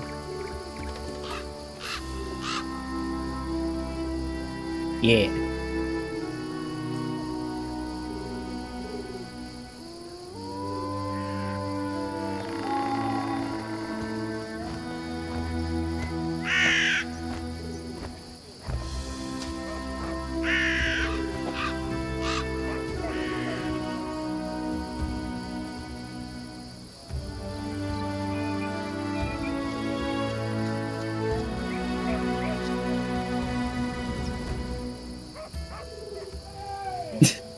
and shit. Uh, And with the blood all over his head. we'll visit the meme recap. I need to stop. Let's finish this right here and now with Necro. That was a 38. That was a 38. Holy crap, dude. Yeah, you definitely crit your insight onto him. And I will say you actually. Let me see here, society. You almost crit twice, like because you got a 32, which is a crit. You almost, because it's a 22. You almost crit the like twice. I would have given you free influence point for that. Yeah, I'm gonna give you some info on him. Jamel basically admits like, well, to be all honest, this was my dream and my vision after I just got very frustrated and tired with urban and political life. And you've gathered from everything that Jamel has ever said this night and the letters that he has sent your kingdom. Jamel has no patience for bureaucracy or politics. Even his public, like the public rumor that you heard that after you got this letter and you kind of like rolled a check to see, do we know who Jamel is? Jamel is known for basically despising corrupt politicians to the point where like, if you try and angle for any kind of gain or political gain, or you try to use bureaucracy at any time to attempt to influence him, it's going to be harder to influence him. He actually genuinely despises corrupt politicians. And more than that, he hates talking about politics. He hates it being brought up. He hates anything to do with it. But the other side of it is he really is impressed when someone boasts and is actually capable of that. When you brag about one of your successes, reduce the check to influence him by 2. If you fail that result, that check, though, he interprets your boast as a lie, and future attempts to boast to him will be increased. But more so, he is essentially proud of the Embereth travelers. He's very quite protective of them and their ability to freely travel in the River Kingdom. He does everything to basically play the game he hates playing with the governments, so the governments will welcome his wardens so they can do their thing. Like, he's not trying to make a band of mercenaries. He's trying to make a band of people who keep the land at peace. And he hopes that he can impress you. My own heart. He hopes he can impress you, secure your friendship with this hunting game, and at least allow, like, basically if he beats you in this competition, you gather the entire purpose of this operation, you gather it in this one moment. Oh, he's trying to beat us in this competition to prove to us that he's a useful organization. He's openly inviting the greatest members of your kingdom. For y'all, it's actually the actual court. And then he's trying to impress upon you, we're great hunters. Then basically, you will freely be allowed to like allow them to hunt in your land, and within your kingdom borders. He also is taking suggestions for the name of the hall. He's might settle on Imbith Hall. Other people keep suggesting Visser Lodge, and he's like, I'm not that guy. And that will Maybe it sounds like being politics, but he doesn't mind politicking to you. So I'm hearing is he's a humble huntsman who wants to help the land. Yeah, he's mostly obsessed with like trying to keep the land in organization. And he's mostly obsessed with like, you know, the fact that monsters have an impact on trade and travel. And then he basically arrived at this path in life because he was like, the government does nothing, I might as well do something. Huh. The government isn't helping people, I need to build an organization that actually helps people in the wilds. He actually cares about the wild and the nature, and he actually cares about people. Joke's on him, he's trying to prove himself. He's already won me over. I'm gonna say this not to like mechanically try to influence him, but just like to just get this out in the open. Yeah. Well, Jamil, based on, you know, your statements, I think you should really keep in contact with our warden, Dex. I feel like we can have a lot of mutual benefit. He will take note of that, and he will nod, and when you and Dex are able to have a conversation, and he's able to suss out whether Dex is an honest person, he may increase it, his influence may automatically go up by 1. But let me go ahead and read out the influences that everybody's at and what you guys get for that. Jamel Visser is already in a 2 because you guys already impressed him with all the stuff you did delaying your coming here to help the people of your kingdom. Like that automatically said, I like these people, period. Influence 2, Jamel takes note of you as I'm more competent than he expected later. His approval is noted by others. So the DC influence of checks by anyone else is decreased by 1. So like basically the fact that he approves you makes everyone else's checks easier. And you get something else when you get him to 4, but that's about the highest you can get. But like for now, that's it. And then I'll read off what happens because you have nothing on Animede. Animede is a character, but let's see what you got with Adina and Jolia at 3. She is an enigma. Adina and Jolia at influence 2 because you're at a 3, so you don't get their 4 stage. They're impressed, and basically you get something special if you run into them during the hunt. So during the hunt, if you run into them, you will get something special. So Nice. while you're on the island next session and hunting, if you run into them during the hunt, they will do something for you. It's funny, you were saying earlier, it's like, oh yeah, they like to prove themselves and like to test other people. They'll give you a sword to use. I'm like, oh no. Is Dex even decent with a sword? So that's what you probably saw in the chat, but I deleted it. Like, I was equipping the scythe and unequipping it to see like what the attack was bonus. Nice. And Dex isn't too bad. After these 2 social encounters, I will say, both you, everybody gets, and I will reward it to everybody. End encounter. Yes. Close. Very nice. Reward XP. Very nice. Everybody gets, and from you, Dex, I'm removing 1 hero point because you have been revealed something inside of you that was not heroic. Oh no. But everybody else gets 1 hero point. And 150 EXP. Yay. All of my self-doubt and assumptions about my character were correct. Yeah. I was somewhat of a violent man in the past. Yeah. Am I a good person? It depends on what you mean by I am and good. Mm-hmm. Really, that whole sentence needs to be at all. Quick question. Yeah. How noticeable was it when Dex had that moment? Oh, it was like for a solid 5 seconds, he just stopped talking. Like he just wasn't present in the convo. And people just read it as him being extremely like his eyes are hard to read, so like everyone read it as him just being embarrassed, like in this combo. But yeah, so I'm going to do as we always do, our recap. Welcome to the meme recap, everybody. So we're gonna scroll up. Where are we at? This is the 30th of November? Yeah. Session begins 30th of November. What is going on with this bald, excited man? I know this guy is a celebrity I should know, but I don't actually know what his name is. I don't know him either. I saw you, Bacon. I had that for a 1,000-yard stare thing that we had at the beginning. I'm trying to remember exactly what it was. Wasn't it this random dude that came up? The shopkeep? Where he's like, oh yeah. It was the guy whose brother we were looking for. He's like, hey, how you guys doing? Did you find my brother? It's like, I feel like that was exactly when he was like, what do you do? Fall into a cliff and break his leg? Like, not break his leg, but...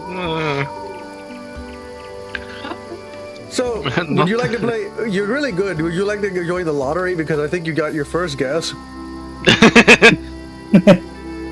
Honestly. I don't want to play with you anymore. as everyone like turns to Valerie and says, "You're no longer a champion of Shaylin." I do love the fucking Miri art of her just slamming this random bandit. You come into my room. You come into my room with my sword shield. Sheath, I can't swing the giant sword in this room. I'm gonna slam you with a chair, dog. He's like, what? I'm gonna hit you with a chair. Bam. Truly glorious. Look what the cat dragged in. Yeah, when I brought 200 people. Yeah. Look what the lizard dragged in. You can't tempt me. I kind of want it. We are not the same. Wait, Valerie to Tilly. We are. Yeah, she was like, you. Yeah, she's like, you can't get me to pet you. Yeah, well, because Valerie's not like a oh, that's so cute horse girl. Like she's more like a. I'm really into like history reenactment and like battle trains. tactics and fighting. Yeah. I'm really into building my battle diorama of the Civil War. See, and I appreciate her for that. I do like that we are not the same. I forget what we were doing during the session that I said that, but like, you talk about this because you like it as an academic practice.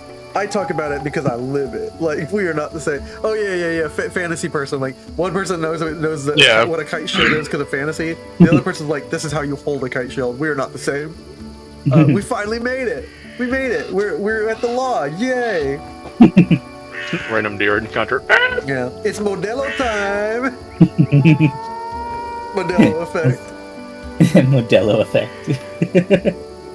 Corey explaining our trip. So so let me explain to you. Like we had to go do a lot of things. We ran into a barrow, and then basically this elf that I really hate, that I don't know why I helped her because I had to.